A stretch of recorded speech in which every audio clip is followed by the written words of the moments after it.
Skeletor holding up the power sword and saying the words, and then nothing happens, and he goes, eh, eh, eh. Why isn't it working? And it's like, go Web, go. I was like, oh God, really? Did we fly? Did we That's need what that reminded me of.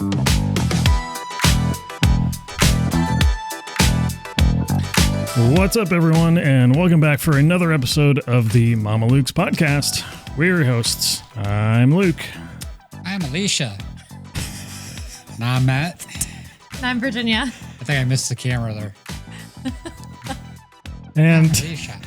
today we are talking about the Masters of the Universe and Summer Games Fest. But first, we have some follow-ups. So Leave No Trace. Matt did not watch, right? Nope. But he did watch like 5 minutes of it, and that was probably enough. Yeah. But when he turned it on for those 5 minutes, I was like, there's got to be something more to this. So I Googled, like, what's the point of this movie? And I forgot a pretty key point. And Matt was like, you didn't even say that. Yeah, it was a pretty major detail. Which was that Will in the movie is a veteran who's suffering from PTSD. So a lot of the trauma and like things that he went through. So he's just not some weird dad. Okay. That provides a little more context. Right? Yes. And he's in this place in the woods where there's all these military veterans and stuff like that are just living off the range. This is true. Like that group of people that like had the tents and stuff, I think are maybe veterans too. Okay. Potentially. So anyway, Matt said that and I was like, well, I guess that's true. And it didn't seem like it was a major part of it. And the other thing I was thinking of is when we were looking at all those reviews, it didn't even say that. Like it wasn't a main I guess I didn't focus. really mention that. Yeah. No. So, but go ahead and tell the point of the movie. Because that was just a little tidbit that I was like, okay, well, things are making some sense that you said made no sense, but what did I say was the point? You're the one that looked it up. I know. Would find that very thing, you think? It was like a man versus nature type thing instead of just it was like how parents shouldn't force their way of life upon their children, and it's about how children will have to go out and find their own way and stuff like that. It was completely like... So I did a terrible review apparently, but I still think it was such a boring movie. From what I saw, it was. Okay. But I only had, like, she rented it on my Prime account, so I only had so many hours to watch it, and it was like 11:30 at night, and I was like, I'm not trying to watch a 2.5 hour boring ass movie right now, so I let it expire, and I'm not paying to rent it again. So, beyond being a strange film about the relationship of a father and daughter, it also focuses, although subtly, does say that, about PTSD. So we don't have a Train Dreams comparison, or do we? Well, so Matt asked me to watch Train Dreams, which I did on Netflix. Yeah, okay, because it's free on Netflix. And tell them. Apparently, I shouldn't watch movies because as I'm watching Train Dreams, I was like, "Did I watch this already?" I can't remember, but I was like, everything looks familiar. And then I couldn't decide if everything looked familiar because I actually watched the movie or because of Matt's description of the movie. I'm going with that. And he thinks it was that. Which I absolutely think it was that because I walked you through it. He did not leave out any detail. Like it was. I summed it up good. He summed it up good. Yeah. It's like that other one that we saw, Send Help, and you playing the clip and it was like perfect to that. Yep. Yeah. So the whole reason that I watched it and how he had me watch it was because he said, I think Train Dreams is slower, potentially, right? Yeah. And my conclusion is that they are a tie. If you want to watch some boring movies, those are the two to find. They're both so slow. Okay. So what's this I see about putting the O in Jon Snow? Yeah.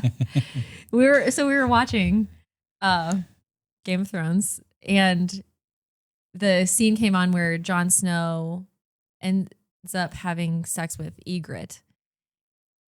Okay. Yep. They're in the cave. Yep. Yeah. Yep. And she's like, why do you have your clothes on?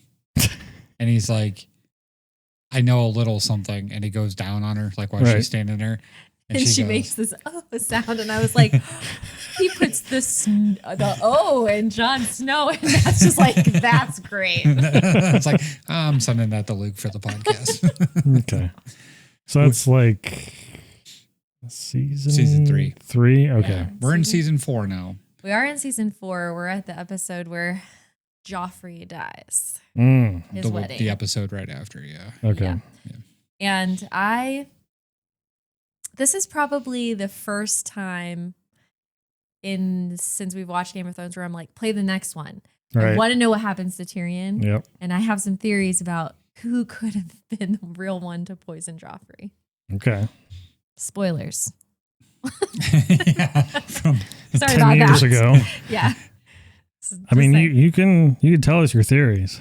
Well, it's not necessarily theories that I think are actually legitimate. It's just like, I hope the grandma did it. Oh, okay. Like that. So, and he's like, what do you mean? Looks like Tyrion did it. And I'm like, I know that's not true. I'm not giving anything away. Okay. He really doesn't. The only thing I did is I did ask him. I said, we do find out who it actually was, right? And he said yes. Yeah. So he did tell me that. Yeah. We're like towards the beginning of season 6. Man. So How do you guys are- have the time to Seriously. cruise through this like this? I mean, these are hour-long episodes. It's like, that's some dedication. in a week. sometimes, you get home from work one day and that's it. You order in, watch Game of Thrones. I don't know what that's like. It's not always, but it happens. Sometimes Matt gets home early and then he has work to do. Yeah. How many episodes do you like? What's like? Give me a range of like what In you're a watching, day. and do you watch it every single day? I mean, at the week. pace Let's we've just been do going this week. this week, it's probably been like, They went through the rest of season 4, all of season 5, and now they're into Starting season at 6. Yeah, yeah. that's wild. How I would how many say- nights this week did you watch it? Probably 4 or 5. And what's the least amount of episodes you watched? And what's the most? In a day? Probably 2 to 4. Yeah, we're lucky if we get through one awake. Right. Like last night, we started watching at 10:30 at night? Wasn't even Not last night, It but wasn't the last night before, the yeah. night before. Yeah, we didn't watch any yesterday. Yeah, Alicia gets mad at me when it's like midnight and I'm falling asleep. And she's like, Luke, I'm like, what do you expect? You guys are like on a mission. How many seasons? 7? 8. But Isn't it kind of 7 and 8 are, well, they're less episodes. Like the first 6 are 10 episodes each. But seasons 7 and 8, I'm going to say like towards the beginning of each of those seasons, they're like standard 1-hour episodes, but some of them are like slightly longer. Battle of the Bastards and stuff like that? Well, no, Is that season 6? I think that's supposed to be season 6, if I remember correctly. Okay. I don't know. It's starting to run together there. Yeah, And it's- they were like making you wait. Like they could have just done it season 7. But like one of them's like 6 episodes and one of them's like 5 or something like that, or 8 and 6. or Something like that, yeah. They You dropped wonder down the why. number Yeah, but like why? to make you Wait. tune in, to like, give it another year. It's just Right. like splitting the last Harry Potter movie into 2 movies and releasing them 8 months apart from each other. Yeah. So, but yeah, I mean, it is what it is. But yeah, we're not gonna get there nearly as fast as you. I can tell Alicia, like, hey, we can slow down. No, I don't know. Well, she's also said, like, it's my comfort show. I'm like, killing people and politics and all these other things. raping of children and flaying a man and Comfort Beheading. show. Yeah. Mhm. Well, we wouldn't want her to lose her comfort, so We're going to keep watching. Don't make fun of me. That's funny. Speaking of shows, The Bear. Did you guys hear about this? Have you guys watched The Bear? I didn't make it through the last season. It was so boring. Okay. I watched 3 or 4 episodes of it. My answers are always pretty standard. Nope. Okay. Well, so I was going to say last season of The Bear, I thought that was it. Just with the way it kind of left off, it was like, it felt like they kind of left it off to like ambiguity and like, you know, the audience can just Kinda imagine like they did The Sopranos. Right. Yeah. So that didn't happen. And they are having another final. Well, it's called the final season now. It's coming out on Hulu in 2 weeks, June 25th. Oh, wow. Okay. So, I mean, yeah. Did you watch the prequel? How many seasons are there? This is the 5th coming out. So, Okay. Did you watch the prequel? that The prequel Terry episode. Travel with Terry or whatever the fuck they called it? Or You're talking about that just the one off? yeah, the one-off. I started it. I never got back to finishing it. So, the guy that plays the Punisher, I can't think of his name off the top of my head right now, is the dead older brother in the show, and they have like a one-off episode or like mini movie or something where they're showing something that happened back in the day, and so John Bernthal. Yeah. Yep. Interesting. What was the first thing you saw him in? Mine was The Walking Dead. Yeah. Okay. Yeah. Where he was the deputy. Yeah. Yeah, in the first 2 seasons. Yeah. And I hated him in it. Like everybody did. I mean, he was such a dick, but right. yeah. So, I mean, it took a while for me not to see him in that kind of light. Right. Yeah. I mean, credit to him. You have to do a pretty good job for people to hate you, right? Yeah. This may be stupid and not the right place to ask this, but is the bear the one where what's the one where the kid has like antlers and stuff? What's that? Is that the bear? No. No. What is that? What is that show? That's Happy something. Happy something. The deer kid. Sweet Tooth? Sweet Tooth. Sweet Tooth. That's what it is. Oh, that's very different. Nope. So it's based off of something. Like there was like, it's not just like a Netflix original. There's actually like something to it. It's a book series created by the Canadian cartoonist Jeff Lemire. DC Comics. Interesting. So, yeah, I thought it was something to do. 40 I didn't want to issues. say graphic novel, but like it's a comic book series. That's interesting. It says that the comics were darker Yeah. than the show. Very different storyline than the bear, I'm assuming. Yeah. Yeah. All right. So the bear is a Worth cook. watching though? The Bear is Oh. Yeah, he's a chef. a restaurant. Yeah, a restaurant. Oh. Yeah. So Did you like it? Yeah, I thought it was good. thought- I mean, the first 3 seasons were good. This last one, the 4th season, was kind of a lot of slow parts, I guess. yeah, I haven't gone back. I'll eventually go back and watch it because I've put in the time and watched the first 3.5 seasons. So I'll eventually watch it. It was so slow. Are you going to rewatch it? Are you gonna watch it? You can watch it. But I generally think it's pretty good. Okay, nice. When does it come on? The 5th season? June 25th. Oh, that's So coming up just a quick. couple weeks. Yep. Nice. Yep. Well, you guys will finish Game of Thrones in no time and move on to that, right? I'm sure we're going to be done before that. Yeah. And is Yeah. do you know if this is a like where they're releasing one a week, or is it all at once? I want to say I don't know, but I think the last season they did it all at once. Okay. So I'm gonna assume this is going to be the same thing. Nice. So, and then the last thing we have here before we get into our main topic, a Mamaluke of the Week story. yeah, so there's 2 that we can go into here. I've had quite the week of dealing with people. Okay. So I'm working today and I'm training new people, and my phone's just going off like crazy. So I pull it out and I look at it. It's my Ring camera. So I open it up and I'm watching this guy unload 2 packages onto my porch that are rather large. So I'm remodeling my bathroom and I was like ordering stuff. So I had 2 things coming from Home Depot. They're on my porch, and then my phone starts going off again. And I'm like looking, and the guy's standing there taking pictures of the package, and he's out in the yard and he's taking pictures of my address on my house, proof of delivery. Sure. Then my phone starts going off again. And the guy is back on my porch and he's picking the packages up and he's taking them back to the truck and he puts them on the truck and he drives away.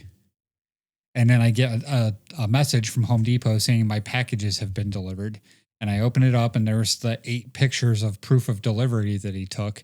And I look at the live view on my phone on my Ring camera and my packages are gone. Nothing on his porch. Nothing on my porch. What do you think? What do you think? Sounds a little... What do you think and what would you do? Shady. Sounds like I would complain. Yeah. So instantly I call Home Depot and I'm like, hey, I'm laughing. I'm like, you're not going to believe this, but I've got it on Ring camera, Right. This is what happened. So file the complaint. They're like, well, these drivers are subcontracted. I have to get a hold of the warehouse. The warehouse has to contact the driver, but I'm not allowed to do it directly. All I can do is through email and it's going to take time. And I'm like, well, this is a custom ordered item that took 16 days to deliver. Right. And if it's going to take time for a dispute and then another 16 days to deliver, I'm going to miss my window of installation. So I need you to figure something out. So I'm sitting there and it's like an hour later and I'm at work and I'm like, you know what? And I open up the picture and he took a picture of the back of the box and I zoom in the best I can. It's not my name on the package. So I'm like, oh, well, maybe it was the wrong thing. Right. But it says delivered and it says my item was delivered, even though those packages are gone. So I'm like, all right, I got to run home before I go make my long trip to go pick up Claire and find out what's going on. I pull in my driveway and it's all the way over by my patio. He wheeled it through the grass on a dolly because you can see the tire marks in the grass and set it all the way over by my fire pit. And never took proof of delivery pictures or anything like that, but it's my actual package is there. Okay. And he did it off the camera and so far to the side where the camera wouldn't even pick it up. Yeah, so, what else are you supposed to everything think? I see on my picture is just him delivering the picture or the product, him taking pictures, and then him taking the product back and putting it on the truck and driving away. So somewhere in there, he put it on a dolly and wheeled it through my side yard and put it somewhere else completely and didn't take pictures of it or anything. So we were talking about it and we think it was too heavy for him to lift up onto the porch. Because he has to go upstairs. So we think that's why he put it back in the back. Okay. He was probably like, oh, this is the right package. And it was also weird. Like the timing of it was weird because I think he like put a box back, took the actual package and then came and got the second package. It was really bizarre. Yeah. Okay. So I actually do have the item, but I started this whole thing with Home Depot, like, hey, they stole my package. You know what I mean? So I'm the whole time, I'm messaging this lady back, cause I was sending her screenshots of the Ring cam. I was sending her downloaded videos from the Ring cam because she was like, do you have the video of him actually driving away? I was like, no, but I have it where he's there 1 minute and he's not the next. And I can take, slide the thing to the time and you can see what's on the camera at that exact minute. Right. And so I did that 2 minutes apart. Truck's there, truck's not there. And in that time, somehow he put that other package in the back, but didn't get caught on camera. So I didn't think I had my package. And I'm laughing. I'm showing everybody at work. And I'm Matt's like, look at this guy stealing my stuff. You know what I mean? Right? He stole my fucking custom black and Matt's toilet. I feel really bad.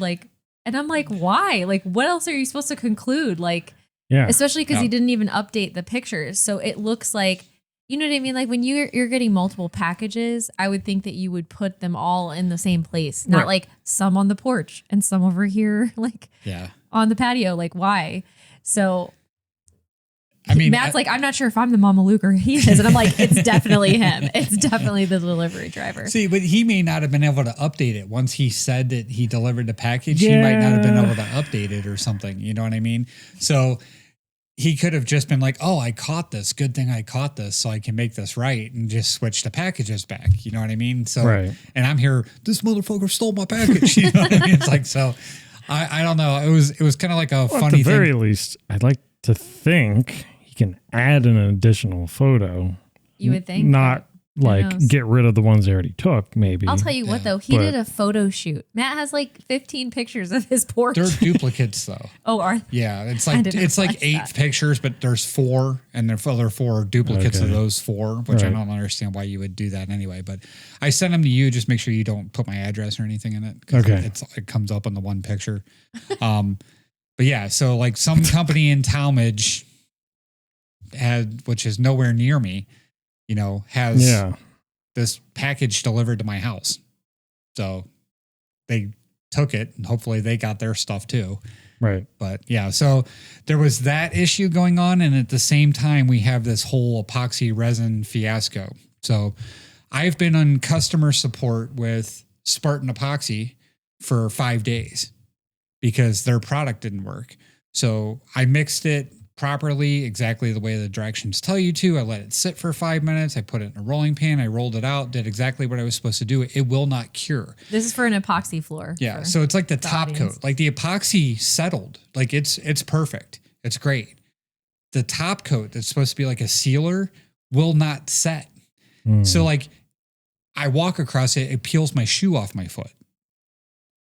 So like I got frustrated with it after 5 days and I started putting stuff back in there and now all that shit's stuck to the floor in there. Right. So it's really bad. Yeah, it is. It's really bad. So like I've been on customer support and this. So last night, this Brandon guy that I've been talking to for 5 days, the same guy. And he's the only guy. Like when you email their company support, it comes up with his email address. Okay. So I've texted him, I've messaged him, and now I've emailed them. And now I asked him last night for somebody else to talk to because I'm pissed. Because I told him, I said, there's something wrong with the batch, or you guys sent me the wrong products to mix together and it didn't work. And he was like, tell me exactly what you did. So here's what you do. You take part A, you dump it in a bucket. You take part B, you dump it in a bucket. The same bucket. You mix it on a low speed drill. Okay. And you try not to create air bubbles or anything, but you just mix it for like 5 minutes. Then you let it sit to let the air bubbles come out of it. And then you pour the product and you put it on the floor or you roll it with a big 18-inch paint roller, 3/8 snap. Like I know exactly what I was supposed to do. I did, and it looked good. It just never cured. So he's like, it's your fault for over mixing it. And I'm like, that's not what over mixing it does. And that's exactly what I said to him. As soon as he said it, I said, that's not what over mixing it does.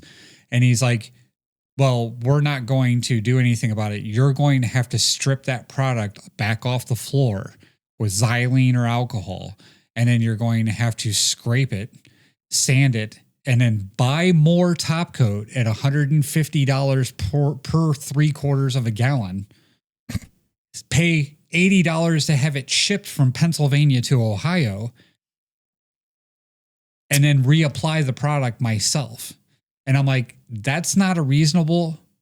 Like, that's not, you guys should, take some part in this. I realize I'm going to have to do the physical labor, but I shouldn't have to spend another $200 and something on another top coat. And even more than that, going and renting the equipment to grind this stuff off, and this whole thing. So he just basically said, this is the end of the conversation and ended the chat. So I get right back on and he's like, this is caused by over mixing is his immediate response. And I'm like, look, I need to talk to somebody else. And he sends me an email address that I've emailed 3 times and gotten no response from. So we're driving to go get Claire today. And it's I'm actually sitting there, the good part of the story. You're going to love this. Okay. I'm not stupid. So I hit the AI button Gemini on my Android Auto. Water. And I go, what's that? Water. Oh yeah. This was so worth some bottles of water. It really was. I've enjoyed these conversations with Matt's car. Yeah. More than anything. Yeah, I have an Australian woman's accent and it is hilarious to have these conversations She's so with her. knowledgeable. She's so nice too. I hope your project goes great. It's like, but no, so I'm talking to her and I say, hey, what happens when you overmix a top coat for epoxy resin on a floor? And she's like, that's not good. Things can happen. She's like, but most likely what happens is that you get air bubbles or it hardens in the bucket too fast. Right. If you overmix it. So I said, well, that's not what happened. I said, so it didn't mix properly. Or no, I said, so what happens that makes it not cure?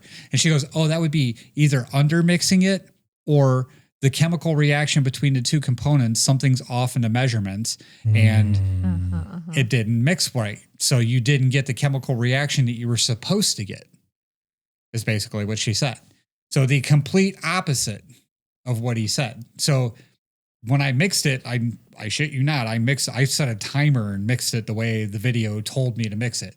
Right. And like, it's a bad product. Like, so I don't know if somebody there gave me like part B wasn't the part B that was supposed to go with that part A, or, you know, what, but they just send you 2 cans and you just mix them together and that's it. It's not like it's fucking rocket science. So, I've even talked to my brother-in-law about it, who does epoxy floors for a living. And he's like, man, this is my worst nightmare, is a product failing like this. Right. So they are not being responsible and they're not warranting this at all. And it's just been an absolute, I mean, I can't even use the space right now. I can't even walk in there. It's bad. Cause it's like walking in glue. Is that like the consistency? It's just like, yeah, but it's not like something you can scrape off. Yeah. Because it's so thin. Yeah. Okay. It's like tacky almost and sticky. Yeah. And so like any like leaves that have gone in there every or bug anything that's crawled in there is stuck in it. Every leaf that's blown in there is it's stuck in it. It's not just a matter of even like taking off a layer or something like that, because I mean it is, but it's, how do you do that, right? When it's in the state that it's in. So it's going to be really interesting without messing up the actual epoxy. Yes. Right. And it's going to need cleaned and everything too. So yeah. It's interesting, but I will say these are like legitimate conversations that Matt is having with his truck. And I love them. Like, and she's like, wow, that sounds like a doozy. Like, she's like, would you like some more information about how to, remedy the situation? Or would you like to know where you can rent equipment locally? Do you, you know what I mean? It's like just, she's very supportive. Like, I mean, she just tells you anything you need to know. And like, my favorite part is that like everything that Matt is saying, like she's just confirming like that he knows what the heck he's talking about. You know what I mean? Like, and Brandon apparently doesn't. Yeah. The guy that's worked there for 7 years and has never seen a bad batch go out of that building. That's what he told me. Like, have you ever had a bad batch of epoxy top coat? Yeah. You should call this number right now in case you're a victim of, one of those commercials. It probably is that he's never seen a bad batch go out because he tells everybody that they're good batches, and whether they are or not. And it's their fault. Yeah, exactly. Yeah, it was my fault for the way the other 2 coats that were prior to that I got on just fine and everything. Right. But this one was my fault. Yeah. So. And it's not like Matt has never worked with epoxy before and knows, what he's talking about. So. Yeah. Not thrilled. Not thrilled at all. This is a big mess. Like, this is going to be, I don't know, some kind of, he told me I'm going to have to rent a floor stripper with a red pad, which is like an abrasive sanding pad basically, but it's goo. Mm-hmm. Yeah. It's not going to do just that. Sand off. So I'm going to have to go in there with like xylene or acetone or what is it? What was that called? Like something denatured alcohol. Denatured. Oh, and I'm going to have to sit in there and try and wipe and scrape this stuff off the floor. And I'm not thrilled. It's 220 square feet. I'm not looking forward to this at all. And the fact that they're so not backing their own product and giving me bad information, like I'm stupid in the process of it, so. So it's a terrible situation, and Gemini and Gemini has helped to bring some laughter to the situation, which has been nice. I've enjoyed these conversations. So those are our Mamalukes of the week. Me or the Home Depot driver. I'm not sure which one. And then this Brandon dude from Spartan Epoxy. calling him out too. Yeah, haven't been through that, but that sounds like a sticky mess. No pun intended. Well, speaking of things you may not have been very thrilled with. Yeah, this has been a week. Masters of the Universe. So if you're a fan of He-Man and the gang that surrounds him, you won't like this movie. So I didn't really have any, like, I watched the cartoon a couple times randomly, never had any real attachment to it, but I generally knew the premise. This was an interesting take. So whoever wrote the dialogue for this movie did not like the source material. Yeah. Mm-hmm. It kind of seemed it was a little all over the place, to be honest. If you've ever seen Ben Stiller's Starsky and Hutch, that take that he had, like, on, it was a serious sitcom in the 70s, and they turned it into like kind of like a parody comedy type thing in the 2000s. That's what they did with this movie. And you couldn't tell that from the trailer at all. Like, No. I had no idea that they were just spoofing He-Man. No. So right before we went, Matt had me watch the original. Mm-hmm. The 1987 Masters of the Universe with Dolph Lundgren. Okay. Yeah. And when I got to this Masters of the Universe, I was like, there were so many things. It was just like a totally different, like, style.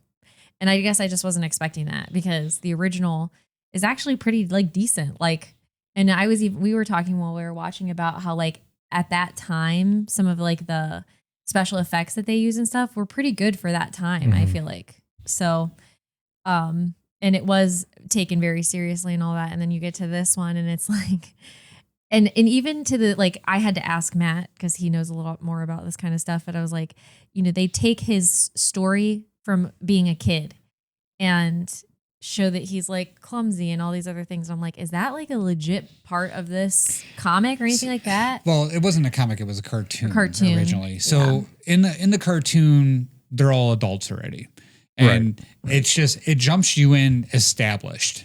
Mm-hmm. Like, it doesn't do a whole backstory and a lead in and stuff like that, and it doesn't talk about, like, his parents or anything like that. He's an adult, and he's Prince Adam, and he has the ability, you know, because he was chosen by the sorceress, to become He-Man by the power sword, not because he was a friendly fellow. Right. That didn't give him the power of a god because he was a nice guy. Mm-hmm. This is so bad. Like, the whole first fucking 40 minutes of this movie are him either being a kid and being awkward and goofy and not taking anything seriously, to the point where he's working in a bad human resources office. Yep. And even the jokes there didn't hit, like with his boss trying to be overly PC, and the he/him name tag, and, like, you know, all that kind of stuff. It was just it could have went like 33% of what they were trying to do there, and just, like, get to the point. Oh yeah, absolutely. I mean, just the whole, you know, him every day going home and laying on his bed and looking at all these hand-drawn pictures that were amazing for a kid of his age at 10. Yep. But he's obsessed, and he just, like, tells everybody in his life this whole crazy ass story, but they don't talk about how he got from being a 10-year-old to an adult. No. Yeah. He's just an adult. Yeah. Like he's been in this world for 20 or somebody 15 found him years and or something like that. Took him in. Yeah. And just cultivated this crazy ass story. He didn't end up in a mental hospital or anything like that. Or, you know, they just show him in school in the one scene. Like, how did he get to school? Right. Like, you know, like, what does he, is it a foster family? Is it, you know, what is it? It's like, I don't know, but it's not important because we didn't really need the origin story in the first place. Right. It's kind of just like, get to the point. I mean, the whole origin story at the beginning was more about Master of Arms than it was about him and how cocky he was and what his relationship was with Prince Adam and the family and stuff like that. And then how he failed and became an alcoholic. Right. So, we are spoiling the shit out of this, by the way. So yeah, sorry. I just don't know if there's much to spoil. Well, I mean, there's going to be somebody out there that doesn't want to know every detail. Of the Well, I movie. guess so. that's true. There's spoilers. So Master of Arms is Idris Elba, and he actually starts off like a drill sergeant. Yeah, I mean that's kind of what he's doing, but it's almost funny because he's just talking about how great he is. Like he spends the whole first 10, 15 minutes of the movie just telling you how badass he is, right? And all the things he's done and how he saved everybody's parents. And, you know, everything else in previous wars and Eternia or whatnot. And then Trapjaw just kicks the shit out of him. Yep. So, like the very first fight scene that you see him in. So now he's an alcoholic and he's living in a jail cell by choice. Right. And he's a drunk. So, like, and then, you know, so we got that whole story, which, you know, that trope. Is it, you know, immediately when the need calls, he's going to come back and be Master of Arms again and redeem himself. So that was really unnecessary. Tila was Tila. Like, I mean, that was more of just pretty much what she was in the original story and stuff like that. She held true to that. She wasn't a joke for some reason. That was like the one character that really wasn't that's true. made Not fun really. of. It really wasn't like a sideshow. And then you meet Skeletor, who, I mean, you kind of need to laugh from the cartoon. That he tried and he just couldn't nail. For somebody that wasn't too familiar with him, I know in like pop culture, like he's kind of made fun of to like sort of act like that. Yeah. But in the original cartoon, was he really kind of like I mean, goofy in a way? Not as bad as Yeah. they took it up a couple of notches in this movie. Like Okay. I think a lot. I of liked notches. I liked him. Like he wasn't bad. I liked his character. I liked what they did with him. I did not like the dialogue that they gave him. Yeah. You know what I mean? I didn't like the ambiguously gay jokes to He-Man about his oily skin and, you know, and muscles, or his sword dangling between his legs. You know, Between his thighs. his giant sword dangling between his thighs. Right. That was actually the wording. So I don't know if you needed that. It was just like, it was just flashes of both ways. So he was that character, like when he grabbed somebody and he would start burning their skin or something, like especially Evil Lynn when he was doing it to her. Which I didn't like her as Evil Lynn either. Bree, what's her name? What's her name? Allison Brie. Allison Brie. Yeah. Mm-hmm. I didn't really care for her as Evil Lynn. I even said this when we left. Monica Baccarin was the sorceress, and I think those two could have switched roles, and Monica Baccarin would have been a better Evil Lynn. Just because Allison Brie is not intimidating whatsoever. Morena. Deadpool's wife, whatever. Right. But like, I just, I don't know. I didn't buy her in that role. All the side people were wasted. Yeah. Like the good guys were made fun of the entire time. Yeah. And then you had like Whiplash and Beastman and I don't know who the gray-haired guy is, the one that was in both movies. I don't remember him as a figure when I was a kid. Triclops, which I don't think had 2 lines of dialogue the entire movie. Really. You know, so there's like that whole side of it. The villains were actually done really well, I think. I think they're wasted the way they were killed off. Right. But then the heroes were all terrible, like Fisto and like Ram Man. Yeah, and it's not that Ram Man and Fisto were bad characters, but they really wanted to harp on the fact that, you know, oh, I'm fisting people. Oh, you're give them head, Ram Man. Yeah, we're gonna call you Fisto because you fist people, and then everybody starts laughing and stuff like that. And it's like, okay, yeah, I get it. It probably wasn't the most appropriate thing, you know, now, right? Because that's, you know, and we didn't think that way when we were 5 and 6 years old when this came out in the 80s and stuff like that. No. You know what I mean? We didn't know what fisting was.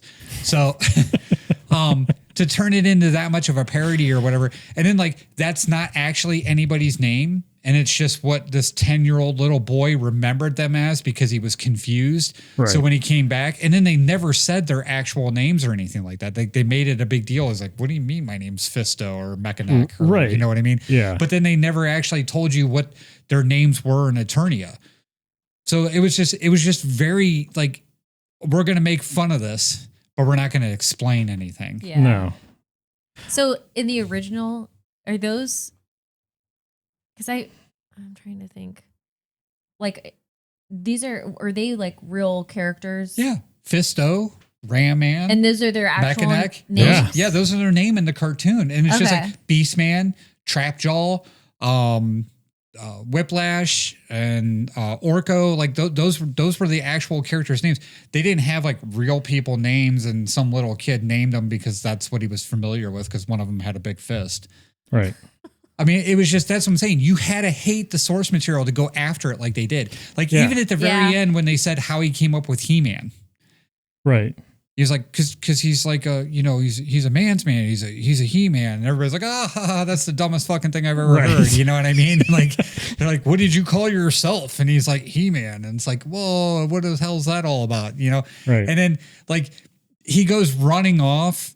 And that was actually probably the only thing that was kind of funny to me that they were making fun of the source material. Prince Adam and Cringer go running off to go call on the power. And they're like, is he really doing that in secret, like changing in secret? Like we don't know that he was just here 5 minutes ago and he's the same person. So that was kind of funny, like that little quip about it. Yeah. But then everybody's like doing the Yeah. I mean, they got their hand. Keep going. That's what they did. I mean, like everybody's standing there laughing like this, you know, it's like, oh my gosh. It's like, Speaking of laugh, Matt specifically pointed out Skeletor's laugh and said it just wasn't quite right. Yeah, it just wasn't quite right. Like, I mean, it's Jared Leto's take on it, whatever, but like Skeletor has a very distinct laugh. You know, it was a cackle. It was like, you know, but he wasn't high pitched enough. Like, and I don't even think Jared Leto's voice is actually that deep. Like, but yeah, they not off the top of my head, I don't remember it being like that. No, I mean, like in Tron Ares, which was probably the most recent thing that I just saw him in. We rewatched it over the weekend. I'm like, man, it was like his voice it's not as deep as that, you know. So it was like he purposely tried to not do the high pitched Skeletor cackle. Or I mean, if you're gonna do it, you know what I mean. Changed it in post to make it sound like that. True, they could have. One or the other, though. It's not consistent. But I mean, the CGI or it was definitely CGI because I mean that wasn't makeup for Skeletor. Was done well. I liked it. I liked the way Skeletor looked. I liked the things that he did. He-Man. So in the cartoon, Prince Adam is a big, muscular, buff guy. Even like the toy that, like, if you go back and pull out the Mattel toy, Prince Adam's a big, muscular guy, and they're trying to act like he's not.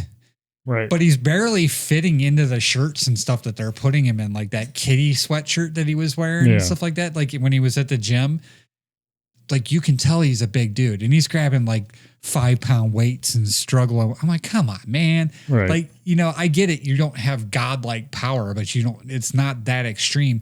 Then they show him transform for the first time. And it was like, remember when they CGI'd Steve Rogers to look like a little tiny skinny guy? Yep. It was almost that, but not done as well. And then his muscles started popping and he got to the size that he actually is. Right. And it wasn't even like expounded profoundly from there where he was a giant, massive guy. He was just a regular built guy. Yeah. And the whole lifting up this is something that's in the trailers and stuff where he's lifting up the plane. The ship. And he's just like, this is heavy. You know, I don't know. It was inconsistent. It was just, you know, the character, there was no character arc in this that was like, oh yeah, that was great. You know, like he got godlike powers and he was like a kid with godlike powers. He was like Shazam. Right. You know, my sense of inconsistency, I guess, was like the maturity level didn't seem to match across the movie. Like, so, okay. We're at the level where we're basically making fun of these characters to the point where using perverted jokes, basically. Yeah.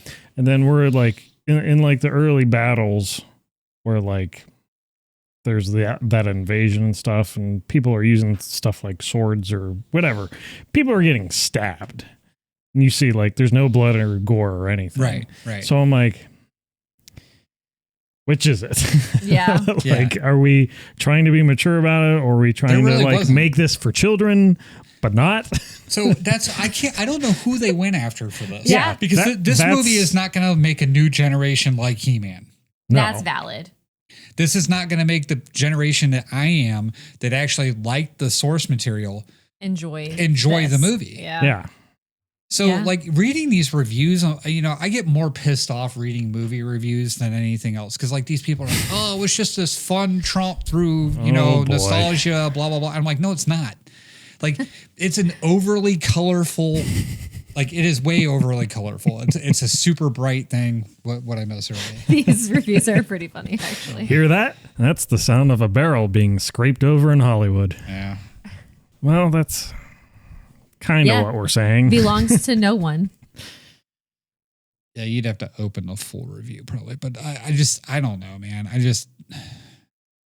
I went into this actually hoping that they were gonna do better to the source material than the 1987 movie, because the 1987 movie they introduced characters that they didn't need to, and like they brought it into our world, which there's no reason to take it out of Eternia. Like, Right. and you can have this movie and just keep it in Eternia. Trying to make it all relatable.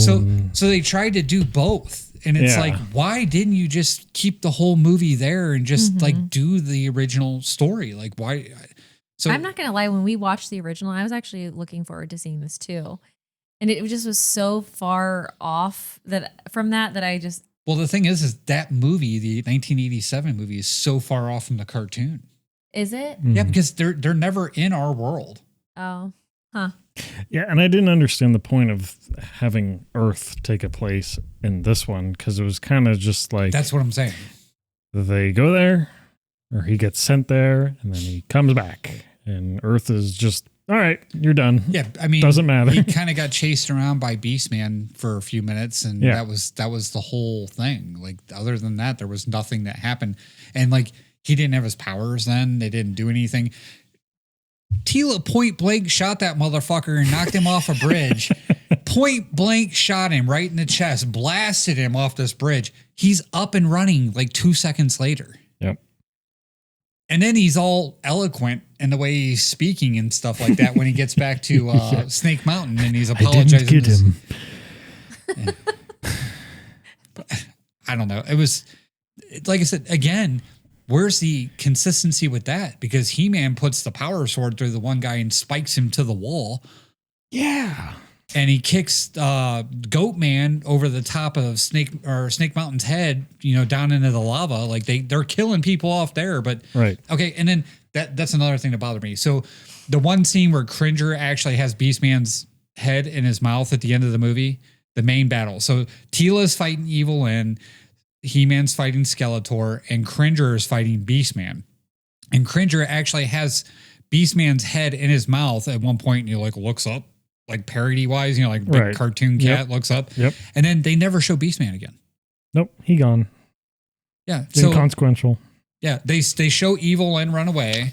They show Skeletor get blown into just a skull, and then he's just gone. And in this giant explosion that destroys everything within 2 miles of this place, Cringer, He-Man, and Tila are untouched. Yep. I was like, oh, that's convenient. You know what I mean? It's just like, I don't know. There was a lot of inconsistencies. It wasn't done well. The CGI wasn't great. No. No, when he was like jumping, like when he jumped out of the ship and off of the thing and he like jumped through the air, it looked like Blade 2. I don't know if you remember how bad the CGI was in Blade 2, where people like bending funny and stuff. Right. And then the stop motion fight scene when he was fighting Skeletor. Yeah. And he'd punch him and they'd zoom in on the fist. Yeah. And his jaw's going to the side. Then they'd come back and then they'd show another punch and it'd zoom in like and stop. It was like, but it was really badly done. Like everybody's face was out of place. Like you could tell it wasn't actually He-Man anymore. It was like a CGI version of him or whatever. It was just, this movie was poorly done.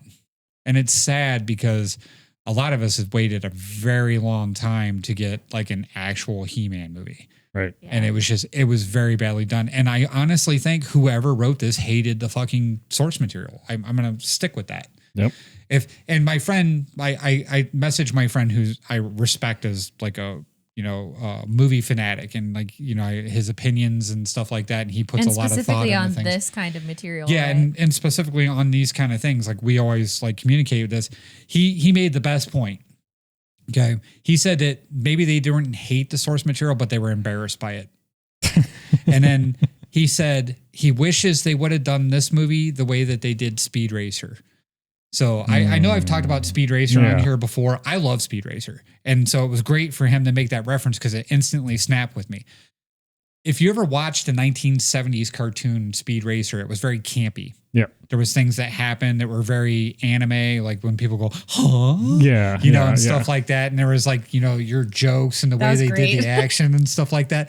So they did that in the movie, but they kept it the same tone through the entire thing. Yeah. So it was meant to do that. Right. Right. And they did it in the way that the cartoon did. It was consistent. Yes, and it was through the entire thing. So like even when like Chim Chim and the boy are fighting, Chim Chim's the monkey in Speed Racer, they were like doing their play fighting and stuff like that, and they would flash to like where it looked like they were in their minds or they were pretending to do like the voiceovers from bad Japanese dub movies and stuff like that.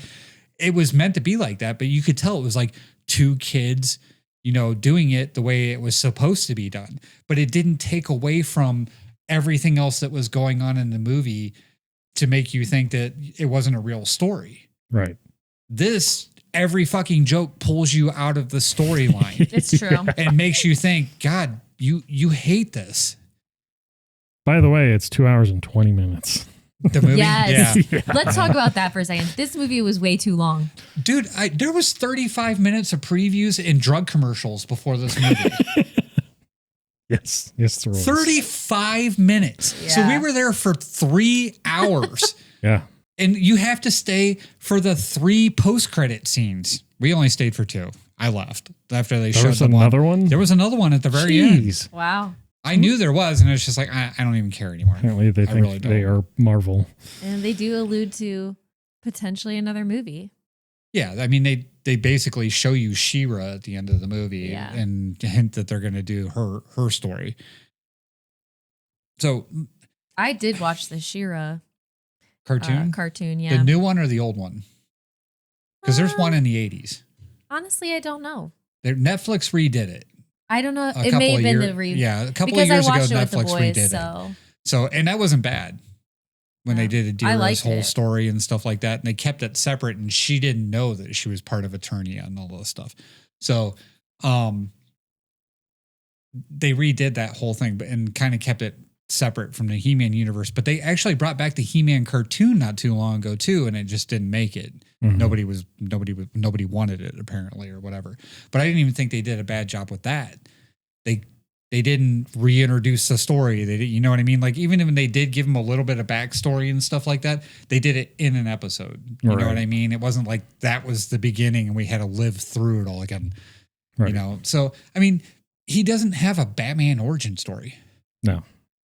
There's not the Spider-Man Uncle Ben origin story that you need to see, happen and stuff like that. It just, I don't know. So the tomato meter says 68. The popcorn meter says 87. And the popcorn meter is killing me, dude. I can't believe people are giving it an 87. But I don't even think it's a 68. I give this movie like a hard 4. And part of it is because I'm bitter of what they did to the source material. Which one? Is this the original and this is the remake? Yes. Okay, I watched the original. Okay. Yeah, I'm going to say 5. Yeah, I just... Out of 10? 5 out of 10. Yeah, I'd probably give it I'd rather watch the Barbie movie than this. So what was your rating? 4. A 4. Yeah. And it's only a 4 because I like what they did with some of the villains in Skeletor. That's it. Like, not Skeletor's whole thing, but... just some of the things that they did with him, like when he grabbed him by the head and did the fucking with his mind and stuff like that. Right. I thought that was cool, Right. Can you click the down arrow in the description? I was just curious if it said anything. See, they even say, and embrace his true destiny as He-Man, the most powerful man in the universe. But then they make fun of the fact that he's called He-Man. Like he's not embracing that. Like, I just think it's interesting because, like, again, when I read this description, I just don't think it matches like you said, the movie. Yeah, the tone of the movie. Right. And actually, you know what? Let's see something. And I thought it was interesting because Matt pointed out that the trailer for this doesn't really allude to that either. No. And I think it's very misleading, really. Synopsis of Starsky and Hutch, because I want to see if like they actually say it's a parody in that. Really get into that either. But I mean, at least you knew that was a comedy. Like going into that, you knew it was a comedy. You knew they weren't taking it like super serious. You know what I mean? This, everything in the trailer shows you that it's serious. Mm-hmm. Right. Then you go watch it and it's a very poorly done parody of the source material. And I'm just like, why? Like, why didn't you show all this stuff and, you know, in the trailer that you had an 8-year-old You can kind of say that humor. the trailer was that you had an 8-year-old pretty baited, I guess. I don't know who this was for. And I swear Yeah. it's probably for 20 to 25-year-old boys now. Men, whatever you want to call them. Like that. It's that demographic. Boys. Rachel would call it a boy. Yeah, right. It's that demographic. You know what I mean? It's like, it's nothing because they're not going to know the source material like we did. They didn't have the toys and stuff like that growing up. They know of He-Man, but they're going to be like, that's funny the way, you know, we're trashing it. Right. I don't think it's for new kids to actually enjoy this. Right. You know what I mean? They're not going to go into this movie and be like, oh, He-Man's awesome. I want to be like He-Man or something like that. You know, I wouldn't think. I texted Alicia just a few thoughts on what she said. She said basically 4 or 5 out of 10. It was a movie. Nothing that was great. And like, wow, I loved it. The D-Box experience was okay. Oh, sorry. You can keep talking for me. Alicia. There's Alicia. The music at the end of the movie was cool. I guess the soundtrack wasn't bad. To be honest with you, But- I don't even remember it. I don't Okay. either. I was like, so I can't remember any of the tracks, but I mean, it was for what they were trying to do with it. I guess the soundtrack was okay. If they had a more clear direction with what they were trying to do with the movie, maybe the soundtrack doesn't make sense, but I don't know. Powerful score by composer Daniel Pemberton featuring Queen's Brian May. This is the 1987. No, that's the new one. That is the new one? Yeah, so it's the most recent. That's right. There was some Queen music. Yeah, there was. Mm. Yeah, I don't know. Honestly, it didn't draw me in, and that's weird because like some movies with the music and stuff like that, like it will pull you into it and stuff like that. You know, I didn't get that from this. It didn't grab me. Well, you were probably just distracted by all the other bad things. Yeah, I happening. was distracted. I mean, I'm pretty sure you told us between his thighs. No, I'm just thinking. No, I'm pretty sure you said as we were walking out of the theater, like there was a couple times where you said you audibly groaned. Oh, I did. It fell flat. Some of the humor just fell so flat, and it was just like, oh.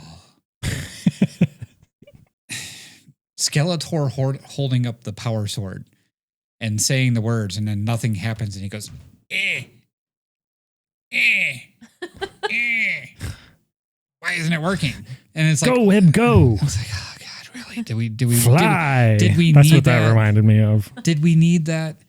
And you know, the whole thing with Prince Adam is now the vessel for the power instead of the power fucking sword. Like, shut the fuck up. Like, yeah. God damn. You're a nice guy, so you're the vessel for the power. Yeah. It was a total waste of a lot of things. Like the sorceress was a total waste. Yeah. You know, and they even mocked that. Like Tila didn't know that the sorceress could turn into a talking falcon. She didn't know that. That was just totally That's a bird. A talking bird on the power sword talking to you. Like, you know what I mean? It's like, oh, God, really? I mean, It would have been interesting to be on set. Like, was the director like, say it a little more dumb? right? So I'm going to need you to not buy into this whatsoever. Yeah, right. Did you like He-Man? You're not going to work out. Well, you guys can check it out for yourself. Let us know. Yeah, please do. And what you think. Hope you weren't as disappointed as we were. I wouldn't pay for it if I were you. I wouldn't pay for this movie. I would not support this in the theater. Like, I'm glad we went on discount movie night. I would have been really mad if I would have paid full price for this. I don't know. It was so bad. I'm so mad. Okay. We're going to temper ourselves and take a break. And we'll be back with Sportsball.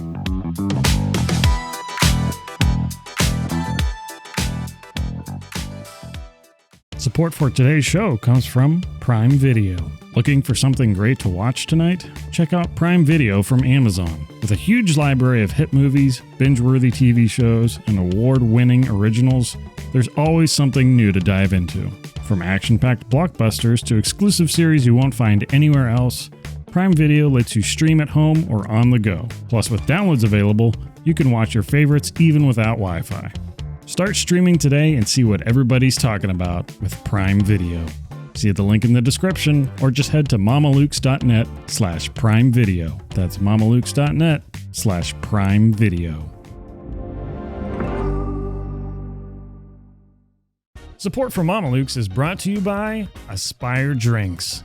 Looking for an energy drink that doesn't give you jitters and that inevitable crash? Aspire is redefining energy drinks with a better, healthier way to power your day. Unlike most energy drinks that are loaded with excessive caffeine and sugar, Aspire delivers a gentle, balanced boost with 80 milligrams of natural caffeine, half the caffeine of most leading energy drinks.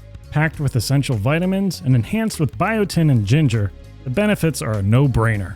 They're enjoyable for any moment, at work, the gym, or on the go. Order now with free U.S. shipping. Find them at aspiredrinks.com and use our promo code Mamalukes to get 20% off anything on your order. That's aspiredrinks.com and promo code Mamalukes to get 20% off your order. Welcome back. It's time for Sportsball. All right, around here we like to start with our Cleveland sports. The Guardians lost the series to Texas, and they got their shit kicked in by the Yankees. They got swept in that series at home, and then hoping to bounce back this series with Detroit. But the White Sox, of all people, have taken first place in the AL Central. The Guardians actually have led the entire season pretty much, and now they are in second place. The Cavs, this is the most important sports news that we have this week. Taylor Swift's seat from the Eastern Conference final game where they got eliminated by the Knicks went up for auction. Right? We all got to get out there and get our bid in on the Swiftie seat. Get on it, Swifties. Yeah. The Browns, we got some exciting news there too. Jared Verse took number 8 and Dylan Gabriel switched to number 6. I think there was an actual interview about that. Well, I thought he was going to ask me about it, but he kind of just took it or something like that. This is just their jersey number? Yeah. So basically oh, I thought this was a ranking of some sort. No, this is literally their jersey number. So Dylan Gabriel was number 8 and Jared Verse, who just got traded for Myles Garrett and came from LA, just came in and took his number. This is important. It is. It's important for jersey sales. Yeah. Well, I guess that's true. Yeah. But yeah, so that's about it with the Browns. There was no other news really there. In the MLB, the draft is 1 month away. Mm-hmm. So all the prospects are trying to do really good things and look good. You know what's weird about baseball is most prospects don't go initially to the MLB. No, they typically some kind don't. of under, Like AA, AAA league or something like that and have to work their way up in anyway. And they get drafted so young too, a lot of the times. Yeah. So, like Jose, he was probably 16, 17, 18 or something like that when he got drafted. And then, they also draft football players that never actually play for him. So, right. Yeah. That's always interesting too. Yep. Do you think that Major League Baseball switches people around as much as like say like the NFL? What do you mean switches people around? Like from team to team? Yeah. Oh, absolutely. Yeah, I I guess would it just say doesn't so. seem like that as much. No, to me, they but do maybe because it's just it's the mega contracts and stuff like that in baseball. But that's Right. the thing is like when people sign these like gigantic monster contracts, they're locked in for like 10, 12 years. Right. So, but they're signing like $300 million. What was Ohani's? Yeah, but so doesn't that make Something it seem like like they that. wouldn't be traded Wasn't it as more, much? even more than that? Wasn't it like something ungodly, like $700 million or something? Yep. Yeah, 700 10-year, $700 million contract. But you had that number in your head. Yeah, I did because it's astronomical and crazy that a Yeah, baseball player it is. makes that much money. I mean, just I mean, it's divided over 10 years. yeah. I mean, I guess it's only $70 million a year, which is almost as much as the Guardians' entire. Oh, the Dodgers are paying what it's worth because they won the last 2 World Series. So Yeah. But actually, the last one wasn't even him. It was the other Wow. Japanese pitcher guy that did so well. sure. But yeah, so, okay. Francisco Lindor of the Mets is back on track to return by the end of June. Yeah, I guess that's one of the big articles out there because the Mets are big money teams. In fact, the most money team, I thought. Yeah, most money team after they signed that guy from Houston. Right. Big contract. So. And the Mets are still 30 and 38 last in their division. So Yeah, but that's actually an improvement. I mean, it is. It is. That's So maybe that's why it's a news article because Lindor's going to be the difference. I don't know. I mean, he's not going to hurt. No. He's a great player. He's not going to hurt him. So in the NFL, there isn't much news here either, but Jonathan Cooper violated his protection order. And if you guys remember from last week, I talked about Jonathan Cooper having multiple charges of domestic violence put against him. Yep. And he was arrested for it and he got out of jail and he immediately violated the protection order for the person that he beat up, allegedly. And they arrested him again. So not looking good for him. Nope. So in the NBA, the Knicks are up 3-1 against the Spurs, and the Spurs blew a 30-point lead yesterday. So, or 2 days ago. Yeah, I can't believe that. And Wemby, man, have you been watching it at all? He turned into the villain. Yeah, sure did. He's just bullying people. Like he's pushing people down to the ground. He's tripping people. He's elbowing people in the face. He's jumping on their backs. He's like, I mean, I understand not having an answer, you know? Right. But like, he's not in his game whatsoever. And he has just not looked good, like as a person. Like, and I don't know. It's been kind of ugly to watch him go from, you know, what I seen him as, you know, to showing your true colors, I guess. Right. Yeah. So, Yeah. in the NHL, Carolina has won 3 games now. The series was 1-1, and then it was 2-1, and everybody was saying Vegas was going to run away with it, and Carolina's won the last 2. Carolina could have won the 2 games that they lost, honestly. They lost in double overtime in game 3, and they actually lost that on a really ugly bounce that Vegas got. They got a lucky goal, basically, that ended that game. And I mean, that's the way it goes sometimes, but yeah, so Carolina's looking good. But Vegas and John Tortorella, he actually came out and said that there will be a game 7. He's calling it. So he's saying that they're going to win the next one and that there will be a game 7. So that's Sunday and Wednesday if there's a game 7. Yeah. Okay. There's big breaks in between these games and the finals, but they go back and forth across the country too. So like one's in Carolina, then they go back to Vegas. So yesterday the World Cup started. The World Cup started. The World Cup started. We can finally stop counting down to it. Yeah. And Canada started here. us off with a 1-1 tie. Wow. Wow. It was so exciting. I mean, Canada really came out there and showed us that this is their World Cup too. And they played some country I've never heard of. So yeah. I just want to say that before the podcast, we were looking at those kits, the order of how great they are. Yeah. And So- I I just wanted to let everybody know that Matt is super consistent because I was asking him questions about soccer and he said, I don't know anything about soccer. And we think that the ranking of their kits is garbage. Yeah. So the United States has the 5th best kit with their away jersey. It's very ugly. It is like it's supposed to be. It looks like waving flag lines, like the rippling, like the red and white. But it looks like a red and white striped like prison jersey. And I don't know. I mean, like I've looked at it from multiple different angles, and there is like a spot on the black for the stars, Right. But like it's just I don't know. I didn't think it was that great. We like what was it? Brazil's home jersey. Yeah, Brazil. Your favorite was Argentina's home jersey. What was your favorite? I don't remember. It might have been Portugal. I don't think it was Portugal. No. And then is it South Korea? Actually, they're like number 9 or 10, and I don't know if it's their away or home jersey, but it's like a purple and white. I like that one too. But yeah.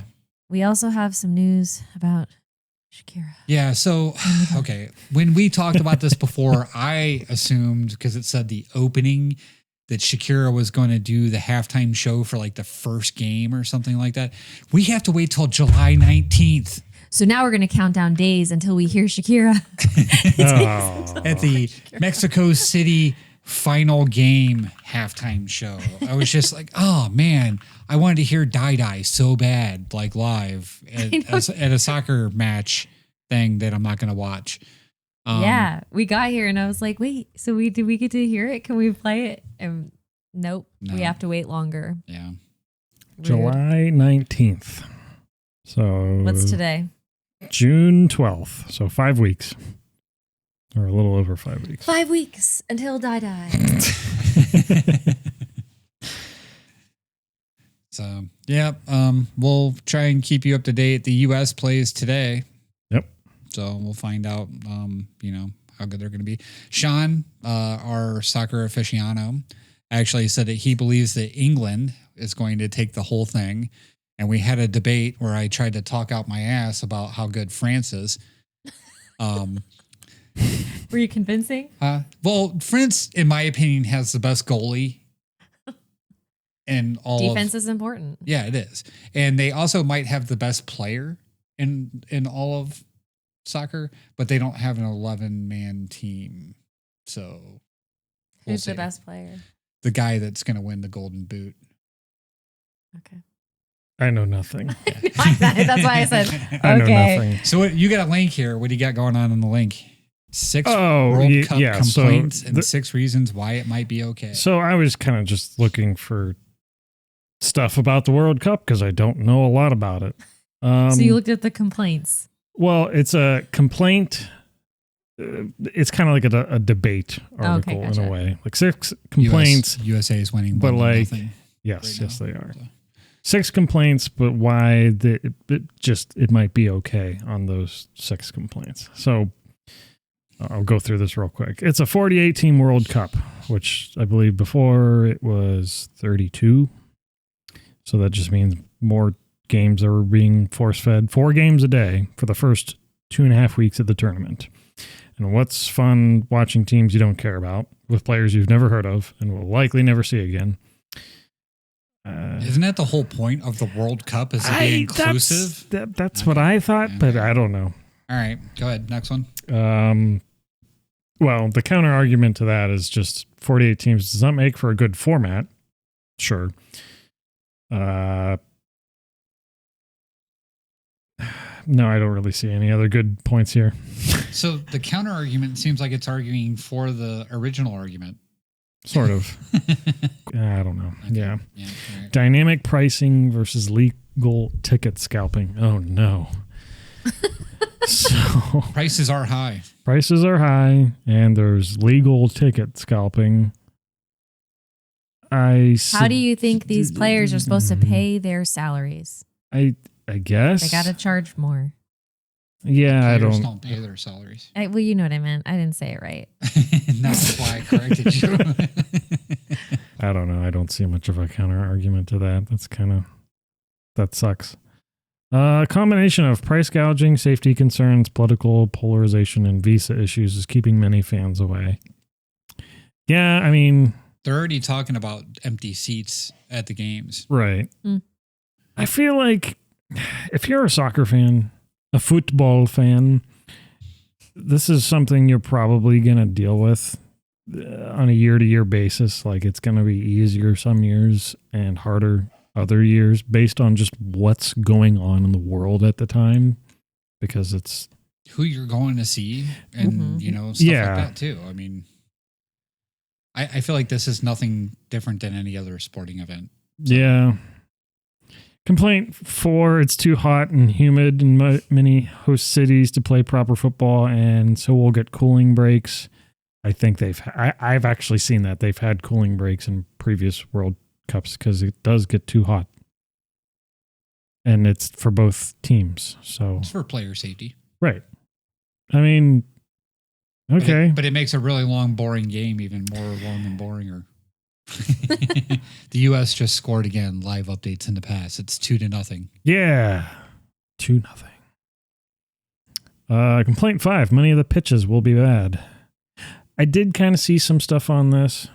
It's too dry and sticky, and then depending on how they actually build the field, whether it's like sod placed on top of turf, or real grass placed on top of turf, or they place it on sand, they do it a bunch of different ways. Yeah, there's clips where they try to bounce a ball and it's just like dead. I've seen a little bit about this watching the Welcome to Wrexham. Right. Where they complain about the pitch and they tell you how much money goes into it and all the things they got to do and stuff like that. And then I see like the Jets Metro, or what's that stadium for the Jets and the Giants? Oh, yeah. That everybody gets fucking hurt on every single year and they do nothing about. And then you're talking about these people spend like hundreds of thousands of dollars every year to make sure the grass is perfect. Right. It's like, man. Yeah. So. But I feel like everybody slightly does everything different. So the way the ball bounces, any team's going to complain about that because it's not like their home field. Yeah. So, yeah. Complaint 6. This is going to be about corporate greed and hype in a halftime show during the final that nobody asked for, and the stupid countdown to kick off, and influencers and hype. And have I mentioned corporate greed? Yeah, I feel like that's any sporting event too. So. Now I feel guilty about our countdown. Maybe the halftime show during the finals isn't 100% necessary, but everything else, that's like it's sports publicity, man. It's sports in general. Mm-hmm. Like that's nobody asked for the halftime shows that we get in the NFL and the Super Bowl, and yet we have like debates and all kinds of questions, and all it does is raise awareness of it, brings attention to it. So that's all they're doing. Shared global experience, like the moon landing, or Taylor Swift. They could have had a Puppy Bowl, or Bad Bunny, or Harry Potter. Bring back Puppy Bowl. Quoting this article. Okay. All right. That told us a lot. Yeah. Okay. It's a sport. That's Sportsball. That's Sportsball. Sportsball. Transitioning out of Sportsball. To other kinds of games. To other kinds of games. So this past week, last week into the beginning of this week, there was a lot of video game announcements, I should say. We had the Summer Games Fest, which is basically an initiative or basically like an organization that also does like the end of year game awards. It's basically the replacement for E3. If you ever knew what E3 was, which was the Electronic Entertainment Expo that ran for quite a while from the 90s into the 2000s, 2010s. Pretty much up until COVID happened. There was one really cool thing that happened this year at the Summer Games or Summer Games Festival. When they went to the Xbox thing. Okay. The new CEO of Xbox gave everybody in the room an Xbox. Yes, that did happen. Yeah, that's never happened before. She went totally Oprah on them. Yeah, it's there's a lot of conversation about her specifically. I think what's her name? Asha Sharma. I think that's her name. I could be totally wrong about that. New Xbox. head. Asha Sharma. Okay, I was right. She came from like Microsoft's core AI stuff. So everybody's like, oh no, we're getting an AI person in charge of games. But she's actually come out so far. It hasn't been a lot amount of time as her being this EVP, some sort of vice president and CEO of Microsoft Gaming, Xbox. The announcements they've done so far since she's been in as this new officer have been pretty cool. They're trying to bring back like the classic Xbox feel of things. They're trying to do a lot of things they probably needed to do a while ago. For example, they cut the price down on like the Xbox Game Pass from like 30 to 20 something bucks. They took some stuff out of the Game Pass that nobody really cared about being in the Game Pass. So far so good, but yeah, that's pretty cool. I didn't hear about that actually, or I heard something about that, but I didn't see the whole video announcement. Just before you scroll up here, we were looking at the second line of underneath of her description and Matt's booty. Matt's booty roll. What the heck? Totally misread that at first. It said Matt like Booty's roll. Yeah. And I'm like, what about Matt's booty? Like, Matt's booty alongside Sharma's appointment. His name is Matt Booty. Matt Booty was promoted to executive vice president. Okay. So back to the Summer Games Fest. So yes, there's a lot of announcements. I'm not going to point out every single one because I will be here all night. There's a lot of games announced. But I'm going to walk through some of the ones that I thought were pretty cool. So the theme here is there's a lot of remakes, remasters, or otherwise new games based off of like really long tenured series that have been around a while. Which is a pretty common theme. Yeah, pretty common thing, but in particular, like remakes and remasters of older games as new games, we're going to see that a lot. So transitioning out of Sportsball, the first one we have, I don't know if you guys are familiar with the Backyard Sports series, Backyard Baseball, Backyard Soccer. No. Okay. If you were a kid in the 90s, 2000s, these games were like on PC and it was basically like a cartoon-ish version of like these kids playing these sports, and it had a really big following basically. But they put out an official trailer for basically a remake of the original, although as you can see, it's going to be in 3D with all the characters that were from like the original games. So the original creators of these games, it was called Humongous Entertainment, and then in 2024, the company Playground Productions basically just started relaunching the old games on like newer platforms and basically just making them run better. And they're kind of just working towards this whole actual remake of starting with Backyard Baseball. And so the game was formally announced back in February of this year, but they put out the cinematic trailer this past week. It's going to have online and local co-op multiplayer, which will be first for the series. They're basically kind of bringing back this whole universe of games that, with all these kids and like how they're basically found across all the games and stuff. But in previous renditions of the games, back in 2001, they had like MLB players as like the kid versions show up in the games. Oh, that's cool. So they're all going to be returning. So you got Jeff Bagwell, Jason Giambi, Vladimir Guerrero, Chipper Jones, Kenny Lofton, Mark McGuire, and Sammy Sosa all coming back. So that's really cool. This is not. How hard was it to understand Sammy Sosa in the game? Yeah, I mean, well, obviously they made it easy. I get it. I'm just. Although actually some of the kids, they just legit speak Spanish. So It's just like, okay, whatever. He's saying something.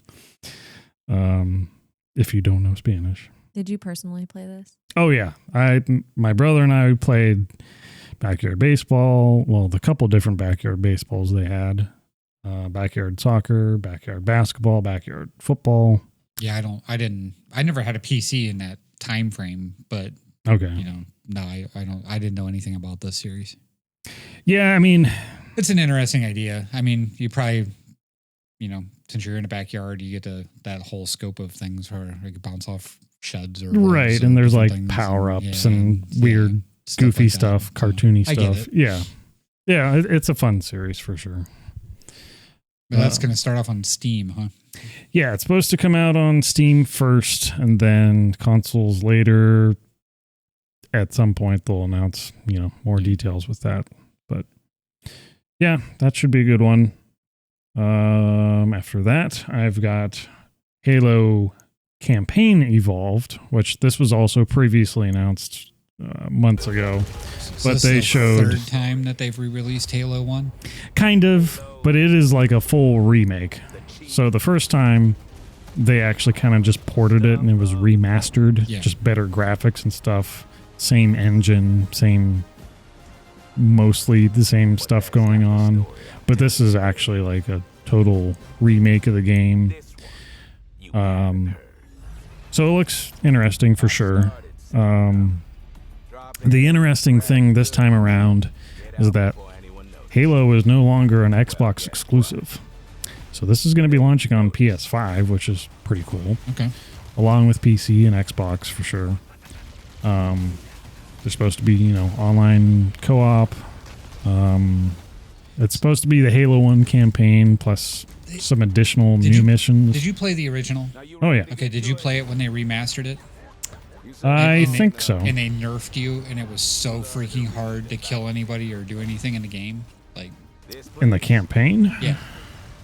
I don't know if I remember that specifically. I never cared for online.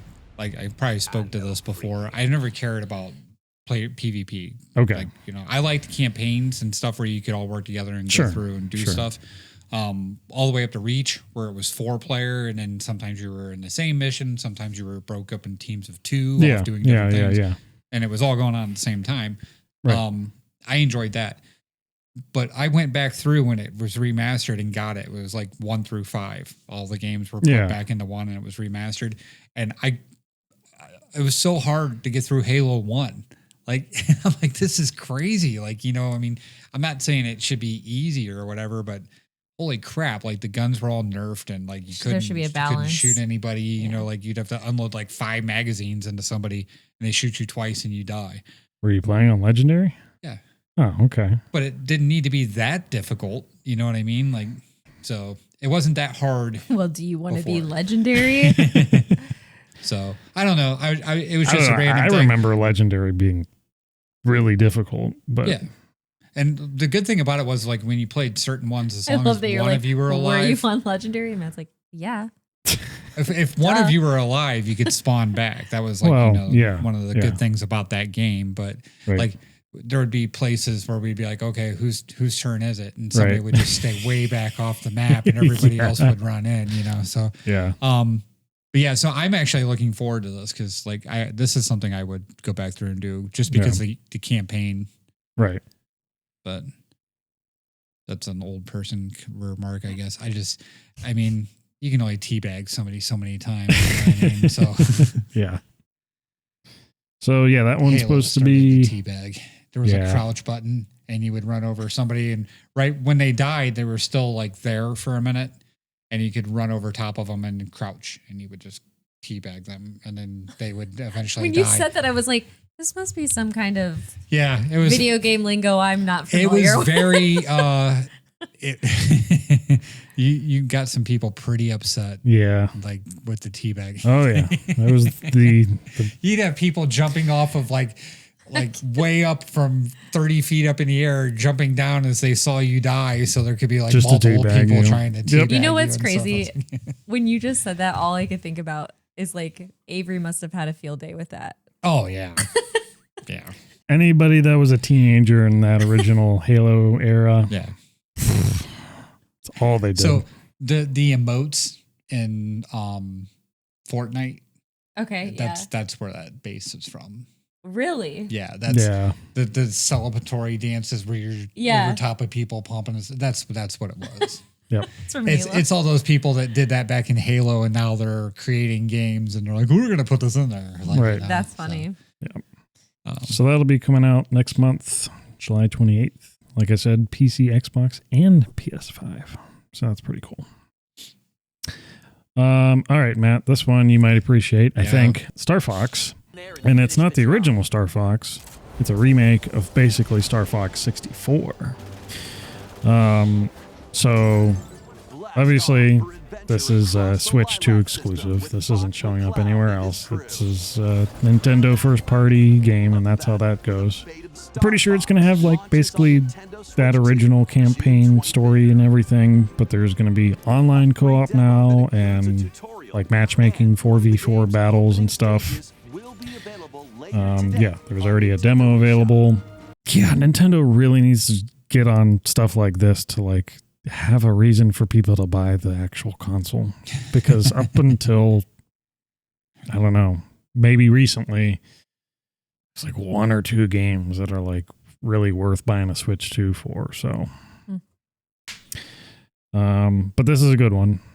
I remember you mentioned you played a lot of Star Fox 64. Yeah, so. I like that game.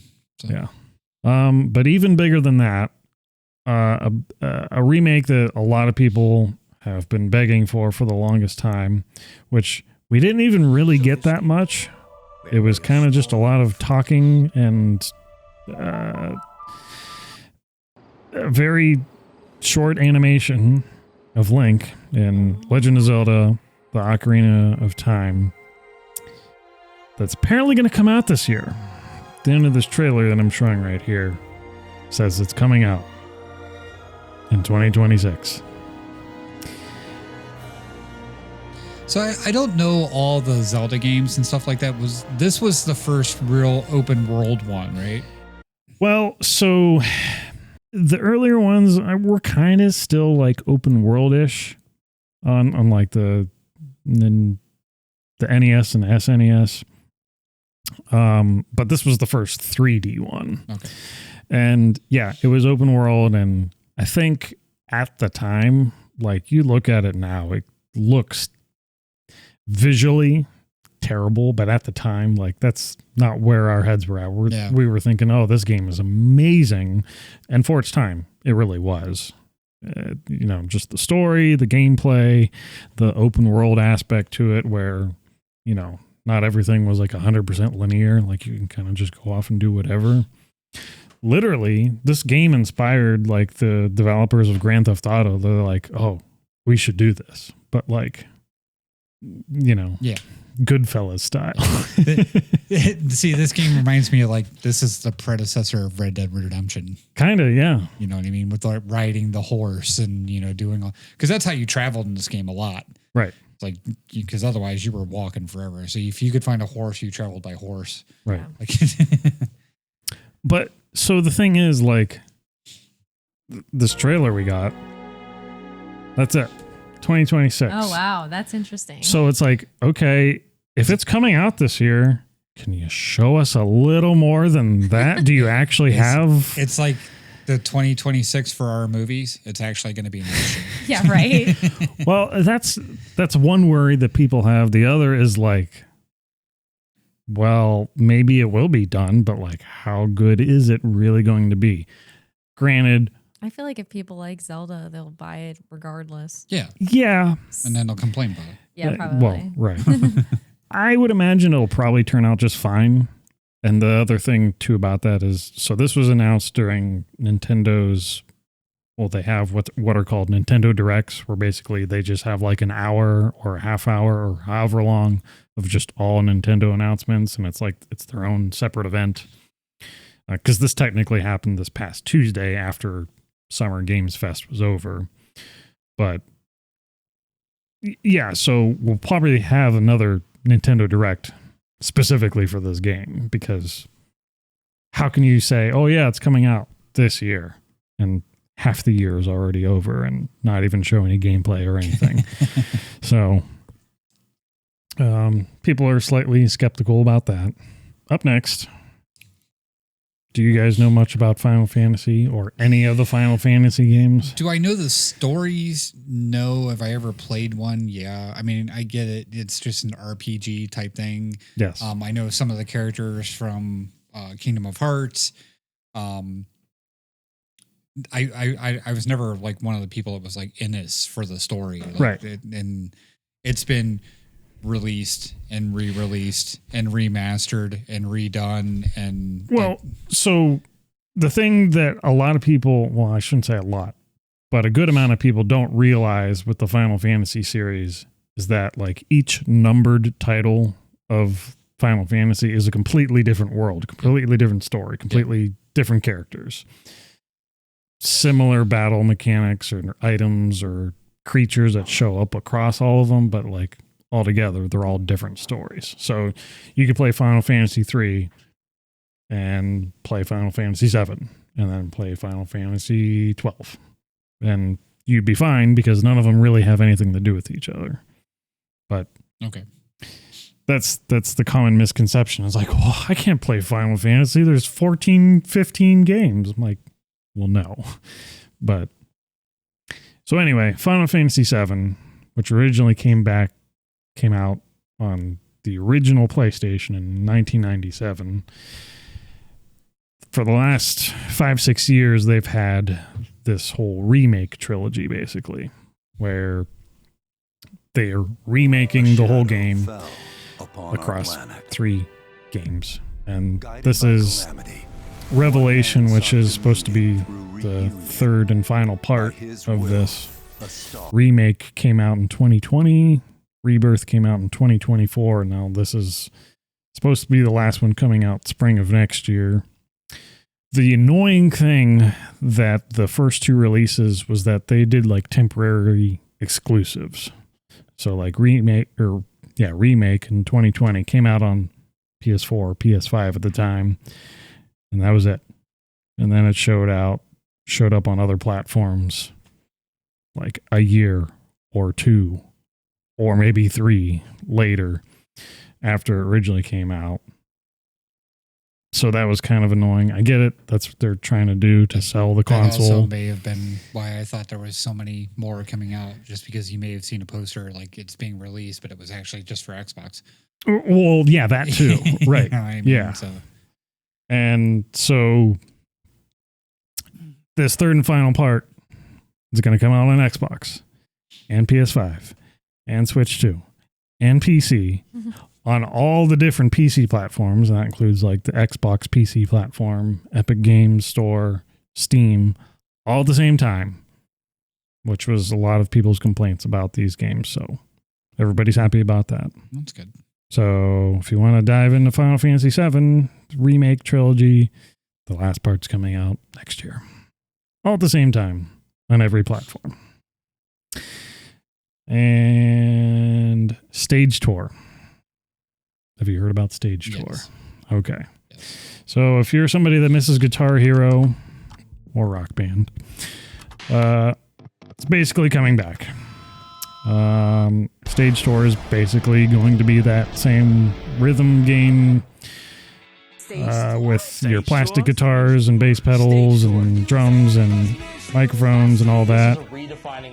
And I'm probably going to pause this video so I avoid the copyright strike with whatever music's in the background. Okay. It looks like Rock Band, as in you're trying to create your own rock band, together with the 4 people, and you're trying to do the whole thing, like that storyline. But it's the people who did Guitar Hero. Yes, it's Red Octane. Yeah. So it's going to be interesting to see what they do. Like the guitars and stuff like that went across these platforms and stuff were very interesting. Like all of Xbox stuff was corded. Right. And then they did the switch where you had to take the controller out and actually put it into the guitar. And it didn't connect very well. And it had a bunch of issues with that. And the batteries died super freaking quick and stuff like that. And then you had PS3, which you had to have a dongle that connected in and it would Bluetooth out. Right. And that's like gold now, trying to find one of those guitars with the dongle. Like this is just an example. Okay. So Avery is very into these games. Right. At one point I had it all. I had like the entire Beatles setup. I had every guitar that came from Rock Band, and I let somebody borrow all the stuff like extensively. Like I was like, I've got to get it away from me, and take a break. And they gave it to somebody. They gave like thousands of dollars worth of my stuff, including an Xbox that was loaded with every Rock Band song that was ever made because I bought every individual track. They gave it away. So I never played it again after that. I never put another dollar or played it, again. Could understand being bitter. Now, well, they got third-party guitars now. They got the collapsible one. They got the game that's for Fortnite, is Rock Band's in Fortnite. Yeah. Fortnite Festival or something like that. And, so the gameplays were slightly different between Rock Band and Guitar Hero if you ever played it. Like the screens, the way things lined up, or the shape of the icons, the way they came down was slightly different and stuff. So like, I don't know what to expect from this because it's going to be across all the consoles again, and they're going to have to re-release all the equipment again, or is it going to actually be backwards compatible with? That'd be interesting. Yeah, so because most of those don't work with your new systems anyway. No, they probably don't. Well, honestly, like the wired ones, like for Xbox, for example, it's a USB cable. Yeah. I think the new Xboxes have USB cables. And I mean, it should be really easy. It's a computer at the end of the day, what the Xbox is. It's a USB device. It has inputs on it. It should be able to figure it out. Yeah. Whether they make that actually possible, who knows? But at the same time, I would think if they're going to be consumer friendly about it, true. The way to do it is you put out the instruments and they work on any platform, whether it's on PC, it's on Xbox, it's on Switch 2, it's on PlayStation. Because most likely, I would think they would make them either wireless or like work via Bluetooth. I mean, I think all the consoles have Bluetooth of some form. It says the game allows for standard controllers, keyboards, and mics. However, it fully supports plastic instruments gameplay using new custom hardware for the most authentic concert experience. Okay. So all the Red Octane guitars, and then they're going to have new stuff that they're going to drop for it. Right. Which it's hard to find like decent working old equipment. But like if you go on like Facebook Marketplace, there's a huge markup for Rock Band and Guitar Hero stuff. Still. Oh yeah. Like Rock Band 3, which they just released like a newer version of that not too long ago. Like I think it was like 2 or 3 years ago. They released like an update to that. Rock Band 3 or 4? I'm pretty sure it's 3. Which one's the one that came out on PS4? I think that was the last. I thought that was 4. Because Rock Band 3 was still like mid 2010s, I thought. 2015. Yeah, it was Rock Band 4, PlayStation 4 and Xbox One. Okay. But it failed. Like it was hard to find. Like it was like in and out so fast. Like Rock Band 4, like you can't find that stuff. And now if you find it, like the back market for it, people want like $1,000. Right. For a box of like Rock Band 4 with the instruments that it came with. Right. So, yeah. So it'd be like they've tried to roll this out a couple of different ways. They tried, a couple of other companies came out with like it wasn't Guitar Hero, it was Guitar something else. And they tried to release there were like some weird one-offs. It was like a fret thing instead of like having the colored pegs and stuff. It was actually looked like a guitar, and you got to learn where to put your hand on, through that. Which at that point it was like, go learn how to play a guitar. Yeah. So, and they actually had one of those too. They had we'll teach you to play a guitar thing that came out. And, so I don't know. I mean, this one, I'm not sure if it'll hit. How well did the Fortnite thing do with the music fest? Like, I don't know, because I feel like they probably tried to do, I don't know. I'm not the go-to person for this, but I feel like I remember hearing they were trying to do so many different things with that. Like they were using Fortnite Festival for like live DJ stuff and concerts and whatever too. So like, it just seemed like Fortnite was trying to do everything all at the same time, music wise, and that was just one little thing. I don't know. I could be totally wrong about that, but yeah, there's definitely quite a few iterations of that. Well, I think it's nice that they at least you can still use old equipment. Well, yeah, I mean, at least to some extent, hopefully, and hopefully it works well. And hopefully the new equipment, I mean, it's just available. It says it's encouraged for you to upgrade. Right. As long as it doesn't depend on RAM, it'll be everywhere, right? I'm just trying to see what they say, like how the Fortnite festival did. They're saying it's a commercial success, like it made money. So, I honestly don't know anybody that plays it. I haven't really heard very much about it.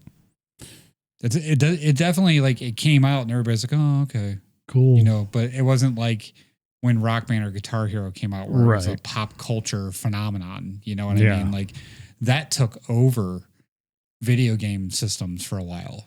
Yeah, it really did. I mean, it was huge. And they were pumping out games. Yeah. So, I know because I was one of those suckers that bought them too. So. Yep. But so yeah, I mean, like Stage Short, it's interesting to me, but it's at the same time, it's like I'm not going back to, 7 hours of playing Guitar Hero again. Yeah. You know what I mean? It's like, so I don't know. It's another one where I'm kind of curious if that one missed the bus. And again, like the extra stuff that you have to be able to play it and, do, and like you have to get a group of 4 people in a room. Like now you might not have to. Right. Yeah. There's supposed to be. That's kind of cool. But I mean, in that's the same probably point, the that was only the funnest area part. Which, well, right. Yeah. It is more fun to do it all in the same room. And you could switch instruments and you guys could, you know what I mean? Like if you're going to do that from your house now, everybody has to have every piece of equipment and agree. But sounds like a good marketing ploy. They have like the party, they have the party mode now. So like you can pop in and out. You don't have to like stop the song and start over or leave the band or, whatever it may be. Like you had the issues that you had with the Rock Band. So I don't know. It could be fun. Right. But I don't know that. I think as long as the online portion, I'm assuming there's an online portion to it. As long as it's cross-platform in some way, I think that's going to help them out the most, just because not everybody has the same thing. Yeah. So if everybody gets the same game at the very least, like just let everybody play together. I don't know. We'll see how that works out. And then this one, which I completely missed initially until Alicia pointed it out to me, a new Spyro game, which I don't know about you guys, but if you knew anybody in the 90s that had the original PlayStation, they more than likely had one of the few Spyro games, which I just thought were like one of the best games you could get for the console. I had an original PlayStation and did not have a Spyro game. So I think you missed out. I'm just going to have to tell you. Like, I didn't know anything about Spyro until the... Skylanders? Yeah, the Skylanders games. So... And I was 10 years late to that party. Yeah, yeah. So, the original games, I mean, commercially, they just did really good. They were really well-built games. And then it was Toys for Bob, who are kind of behind the Skylanders games. They actually ended up remaking the original 3 games back in 2018, I want to say, and they did really well. They remade the games completely in high definition, and the gameplay was smooth and top notch. And basically, what this is them getting a go at like, okay, we're going to make an actual new game now. So if anybody's going to do it, I think it's the right studio that gets to do it. I'm pumped. That's all I can say. This was one of my childhood games that I grew up with. If anybody's going to make this game, I think it should be this studio. So I'm excited. That's supposed to come out spring of next year, I want to say. Yeah, spring 2027. So, and the only other thing I saw that was interesting was, so there was like 2 Kingdom Hearts announcements. One, that they're bringing in the Kingdom Hearts collection 1 through 3, which is actually like 7 games plus DLC for the 1 game, plus 3 games that were turned into movies, because the Kingdom Hearts storyline is so freaking complex and complicated. If you really want to play Kingdom Hearts, good luck, because it's going to be a ride. But it is a good story. It's super complicated, but it's a good story. If you're a fan of anything Disney, you're bound to find at least one of your favorite Disney characters throughout the whole series. This is mostly showing Kingdom Hearts 3 in this trailer. The only thing after that is another Kingdom Hearts 4 trailer, which I feel like we've been getting Kingdom Hearts 4 trailers for the last 3 years. So, which that's kind of how it's been going with the Kingdom Hearts series. Kingdom Hearts 1 came out in 2001 or something like that. Kingdom Hearts 2 came out in 2005. Around in between that, we got about like this random spinoff and this random side story and this random mobile game. And then in 2018 is when we got Kingdom Hearts 3. So like 2005, 2018 between 2 and 3. And we're still waiting on 4. It's 2026 now. We've talked about this, but I played Kingdom Hearts 1 and made it to the Hercules arena. Yeah. And could not beat it and just never played the game again. Yeah, the first game. I played for so many hours on that one stage and was just so frustrated with the game, it made me sick to look at it. That is probably such a common story, because the first Kingdom Hearts game, it was the first game in the series. They were trying to figure it out. For the most part, it was okay. The formula was kind of weird with the gameplay and the story mechanics, with like Final Fantasy-ish characters bending into these Disney worlds and stuff. But yeah, the gameplay, like at times, was so freaking difficult. Kingdom Hearts 2, you would enjoy so much. If you were able to tolerate Kingdom Hearts 1, Really? It'd be so much worth the effort. It is like such a better game. Such a better game in so many ways. Kingdom Hearts 2 is probably my favorite game out of the whole series, just because it was that much better. I've probably played and beat the game like 100% 3 or 4 times. It's that good of a game. But yeah. That's interesting. I didn't realize it was Disney based. Yeah. It's kind of like Kingdom Hearts. I never played it. Original characters, but they have to go to like different worlds, and they're Disney worlds. That's very interesting. But it's still, you tie them into like the main story that's going on, and it's interesting. It's weird in certain ways, but it is very entertaining. So yeah, we'll see when we get Kingdom Hearts 4. Maybe next year. Maybe 10 years from now. Who knows? I don't know. Maybe next year we'll just get another trailer. I feel like there's just certain games they do this with. They've been talking about the Wolverine game for 4 years. Yeah. We've been promised this open world Wolverine game forever. And there's been like leaks of things and different stuff like that. So we got an actual trailer for it now. Right. So we'll see.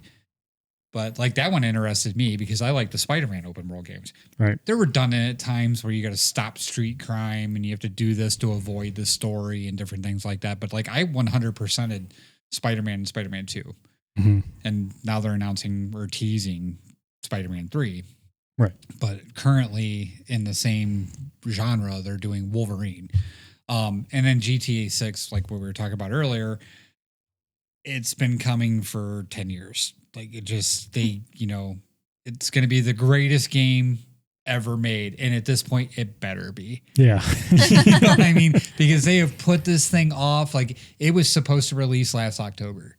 Then it was supposed to release in January. Then it was supposed to release in April, and now they're just saying coming soon. Yep. Like, it better be as massive. And dude, Rockstar like has had so many struggles on console with lobbies and being able to stay in or join your friends and different things. Like, I just remember it was a struggle all the time. Probably not as bad on PC. With which game? GTA 5. Oh, okay. Yeah. Like trying to get in the same lobby as your friends or Okay. join with the loading screens and the time and different things like that. And it would just like, you'd sit there and wait, you know, because then you fall from the sky or whatever. Right. And you'd fall from the sky thinking you finally loaded in. You're not even in the same fucking lobby Nope. with your friends. It's like, oh my God, you know. Yeah. I just spent 30 minutes trying to get the game started so I could go do a mission with somebody. You know, it's gotten better, but it's because there's less people on it. So it's going to be so massive when it first comes out. Are they going to have those things fixed? You know, especially with cross-platform at that point. Like, are they going to be able to have the servers to be able to do this? I'm not going to hold my breath. Like, yeah. So, I mean, I don't know. We'll see. But whenever GTA 6 comes out. Yeah.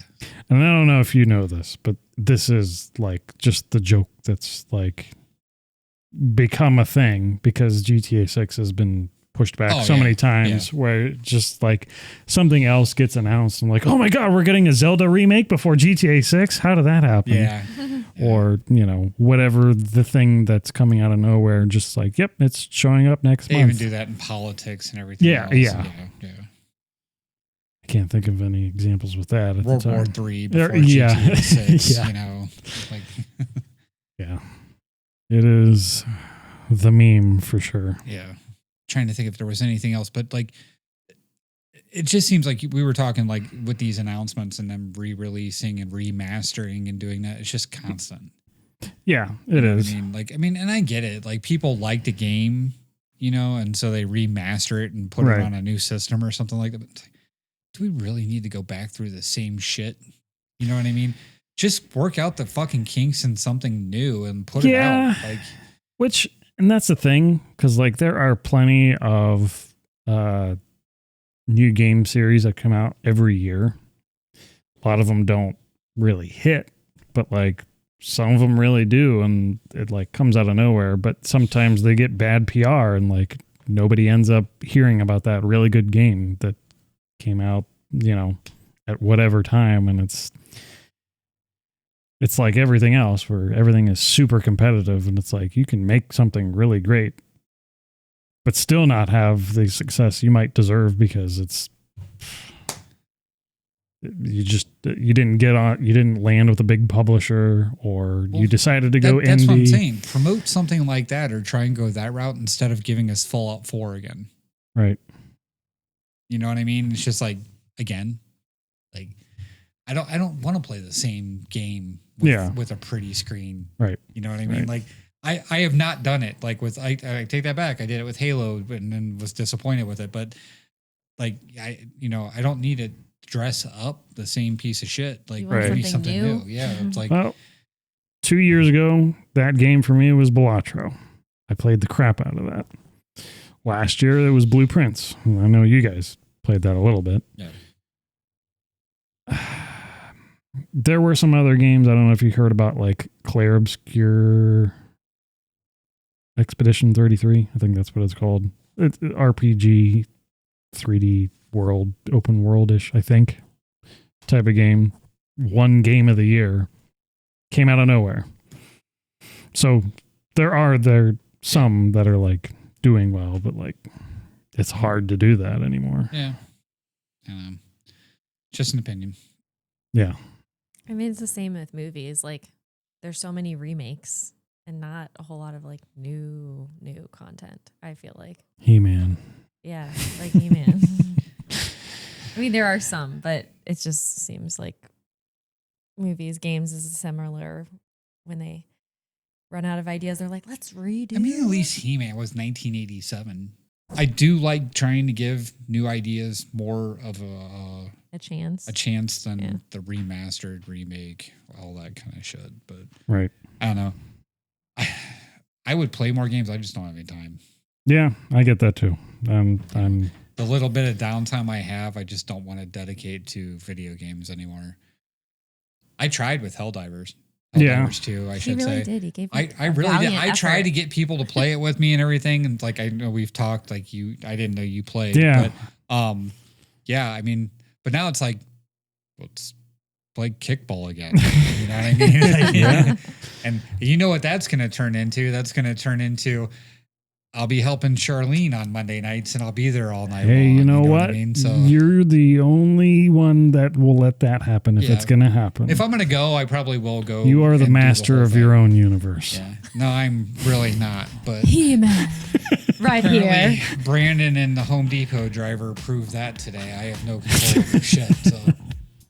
Okay. Yeah. It sounds like we need to take one more quick break and then we're going to get into trivia.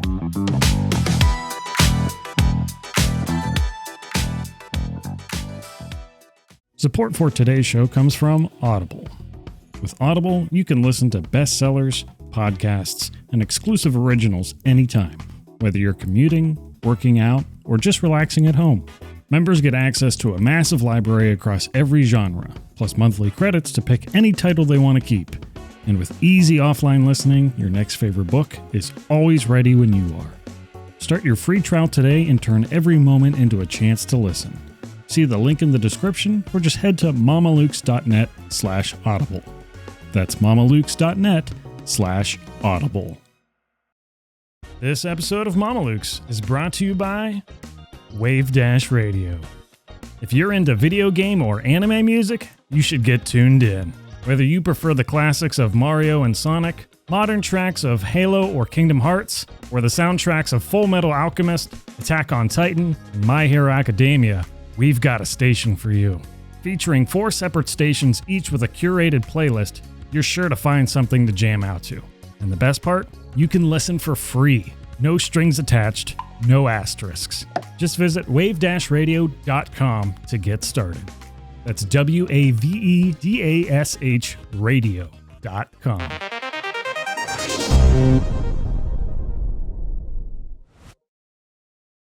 Welcome back. It's time for trivia.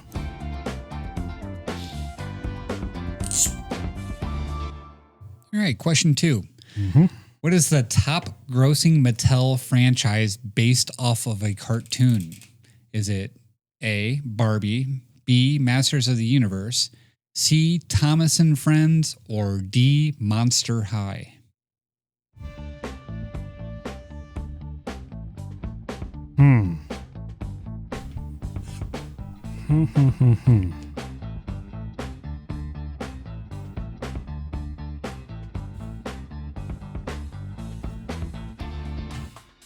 This is a good question.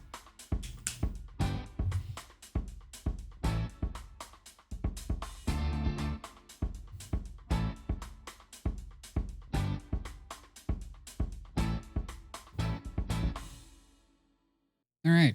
So what do you got? Me? Yeah. I always pick on Luke. I did not go with my first gut answer here. But I just know how popular this was. So that's why I went with A, Barbie. That is correct. But I wanted it to be Thomas and Friends. Luke? Hey. Okay. So I thought maybe I would get you with the verbiage. So top grossing Mattel franchise based off of a cartoon. Well, I did think about that too. Because of the Barbie cartoon was not part. initially based off of a cartoon. I know. But Barbie has enough cartoons to where the Google actually lumped it in. I didn't even think about that. So I did. Based off of, like, I was thinking, okay, well, it's going to be more like Masters of the Universe. You know what I mean? Or Transformers, which is actually Hasbro, but, you know, things along those lines. Yeah. And I was like, that's why I said it's a really good question. They're gonna throw it in there because there's tons of Barbie cartoons, especially going back to like the early 2000s. Did you come up with those 4 on your own? No, those are the top grossing 4 in order. In order. So I looked at, wow, Masters of the Universe is more than Thomas. Yes. Wow. Like I looked at Monster High and I'm thinking like, that's more of like the modern, like big thing. And I would say like, it's a big thing. Yeah, But Thomas the Tank Engine, you think that would be huge? But Thomas, because I mean, I'll tell you what, I invested in that with my boys for sure. I'm going to tell you right now, in the 80s and 90s, Masters of the Universe was everything. Every toy, everything, every franchise. And then when they came out with She-Ra, which is basically just an extension of it, you hit the girl market. Yeah. And everybody had it. That's true. That's true. But I also know too, the interesting thing about this is like, I would say, if you look at like, for example, like a Monster High doll, it's like dolls, right? Yeah. And then you have like Thomas was like, you know, the little like figurines, but they weren't super expensive, right? Like you could buy a car and it wasn't like crazy, right? Master of the Universe was usually like figurines, but Barbie, I'm telling you what, Barbies are not cheap. No. Nope. And there's a billion of them. Yes. Nope. And all the accessories and Yeah. the houses and all that stuff. Yeah. So I was like, that's why I changed my answer. Yeah. But that was sneaky putting it in order. I think like that, you know, let me look at the thing here and see if it actually says monetarily why. like or how what's the different they differences. are. So originally launching in 1983 as a TV cartoon, the franchise quickly exploded into a global phenomenon, generating over $2 billion in retail sales in its early years. So you're talking about $2 billion in sales in 1980 something. That's Barbie. No. Which one is That's that? Masters of the Universe. Oh, wow. So, Man. yeah.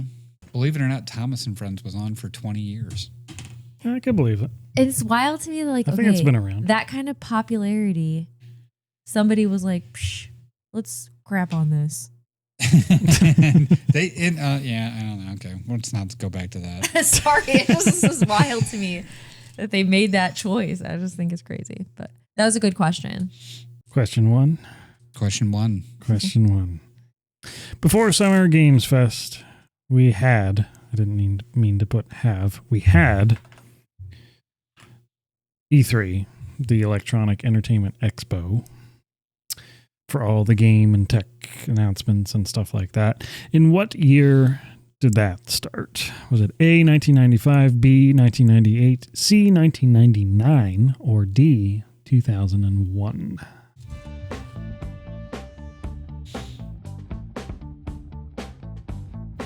And I think I might actually have a mini trivia.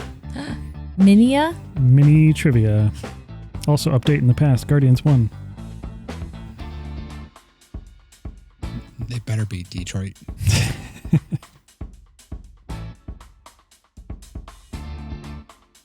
USA is up 3-0. Nice. Poor Paraguay. Okay, Matt, what have you got? I said B, 1998. Not quite. That was my second guess. That was your second guess? Yeah. What was your first guess? My first guess was A, 1995. Correct. Hey, I got them both right today. Yeah, it was earlier than I thought. Apparently in 1995, they were doing all these different types of announcements and this whole expo. I think it was actually in May when they started that year. And then eventually they shifted into the summer and they kind of danced between June and July of every year. Okay, what year was that though? That the summer, what is the question? Summer Games Fest started. Summer Games Fest basically started as E3 was sort of falling apart right when COVID hit, because when COVID hit, it was E3 was a live event. Okay. So COVID hit, it was like, Can't do no, that we're not anymore. really doing it. They kind of did it virtually for a year or two, and then it kind of fizzled out. And then Summer Games Fest was like, basically just like, yeah, well, we're going to still do something. And it's still basically virtual, but it's like, we should still have something for, you know, it's just a tradition for all these companies to have announcements and stuff that time of year. Mm-hmm. Should have some sort of event. So my mini trivia question. When E3 was still going on, do you guys know what channel it was showing on, streaming on? We weren't using the word streaming at the time, but when E3 was going on every year, It was the exclusive channel where you can actually watch all the coverage of the event. The Game Show Network. Not game show. No. I don't know. But there was a channel that, if you guys remember, was very dedicated to everything video games. Do you know? No. Do you guys remember G4? No. No. Oh my God.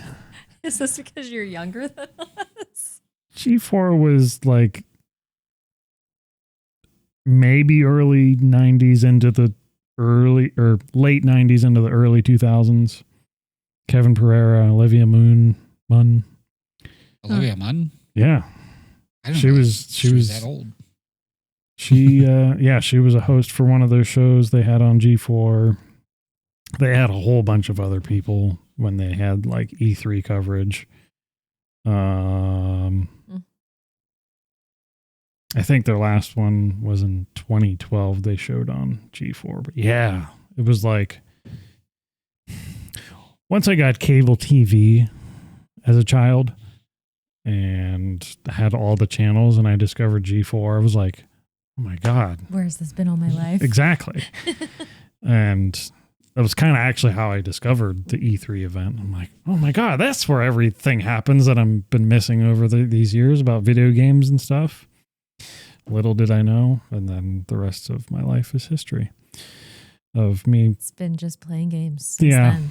That was pretty much it. I don't know what I mean. Like, okay, so the time period you're talking about was me graduating from high school and Yeah, I'm kind of shocked that he doesn't know about this. And being in the workforce. Like, so when I came out of high school, I was in the military. I wasn't watching TV. You know what I mean? And then I didn't have my own TV. I didn't have cable, you know, that kind of thing. And then when I joined the workforce, I was working midnights. So I was working from 6 p.m. to 6 a.m. 6 days a week. I didn't watch TV. Okay. So we're talking like multiple years of me not watching TV or being in pop culture or any of that kind of stuff. So I missed You missed it. a whole bunch of shit. Yeah. So I totally missed G4. So. Okay. I thought it was a great channel. They did a lot of fun stuff. I mean, it wasn't just 100% video games, but that was like the main theme. You'd have to look it up on YouTube, I guess. That's really... They tried to bring back G4 for a little while on YouTube, and it kind of worked, but then it faded out again. Didn't get as popular as I guess they hoped, but... Anyway, I'm on an island. I miss G4. And I think that's all. Okay. So, if you liked the show, let us know. Share, comment, subscribe. Give us another Mamaluke of the Week story like what Matt shared 2 of today. If you listen to the audio version, leave us more 5-star reviews. We need some.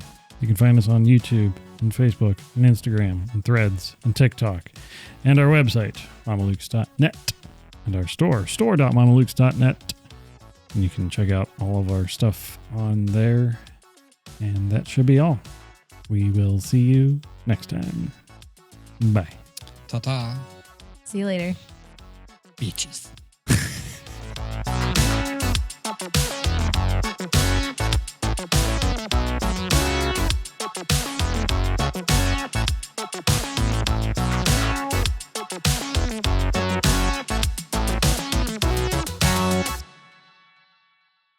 Bitches. That's better. Bitches. Oh, good stuff.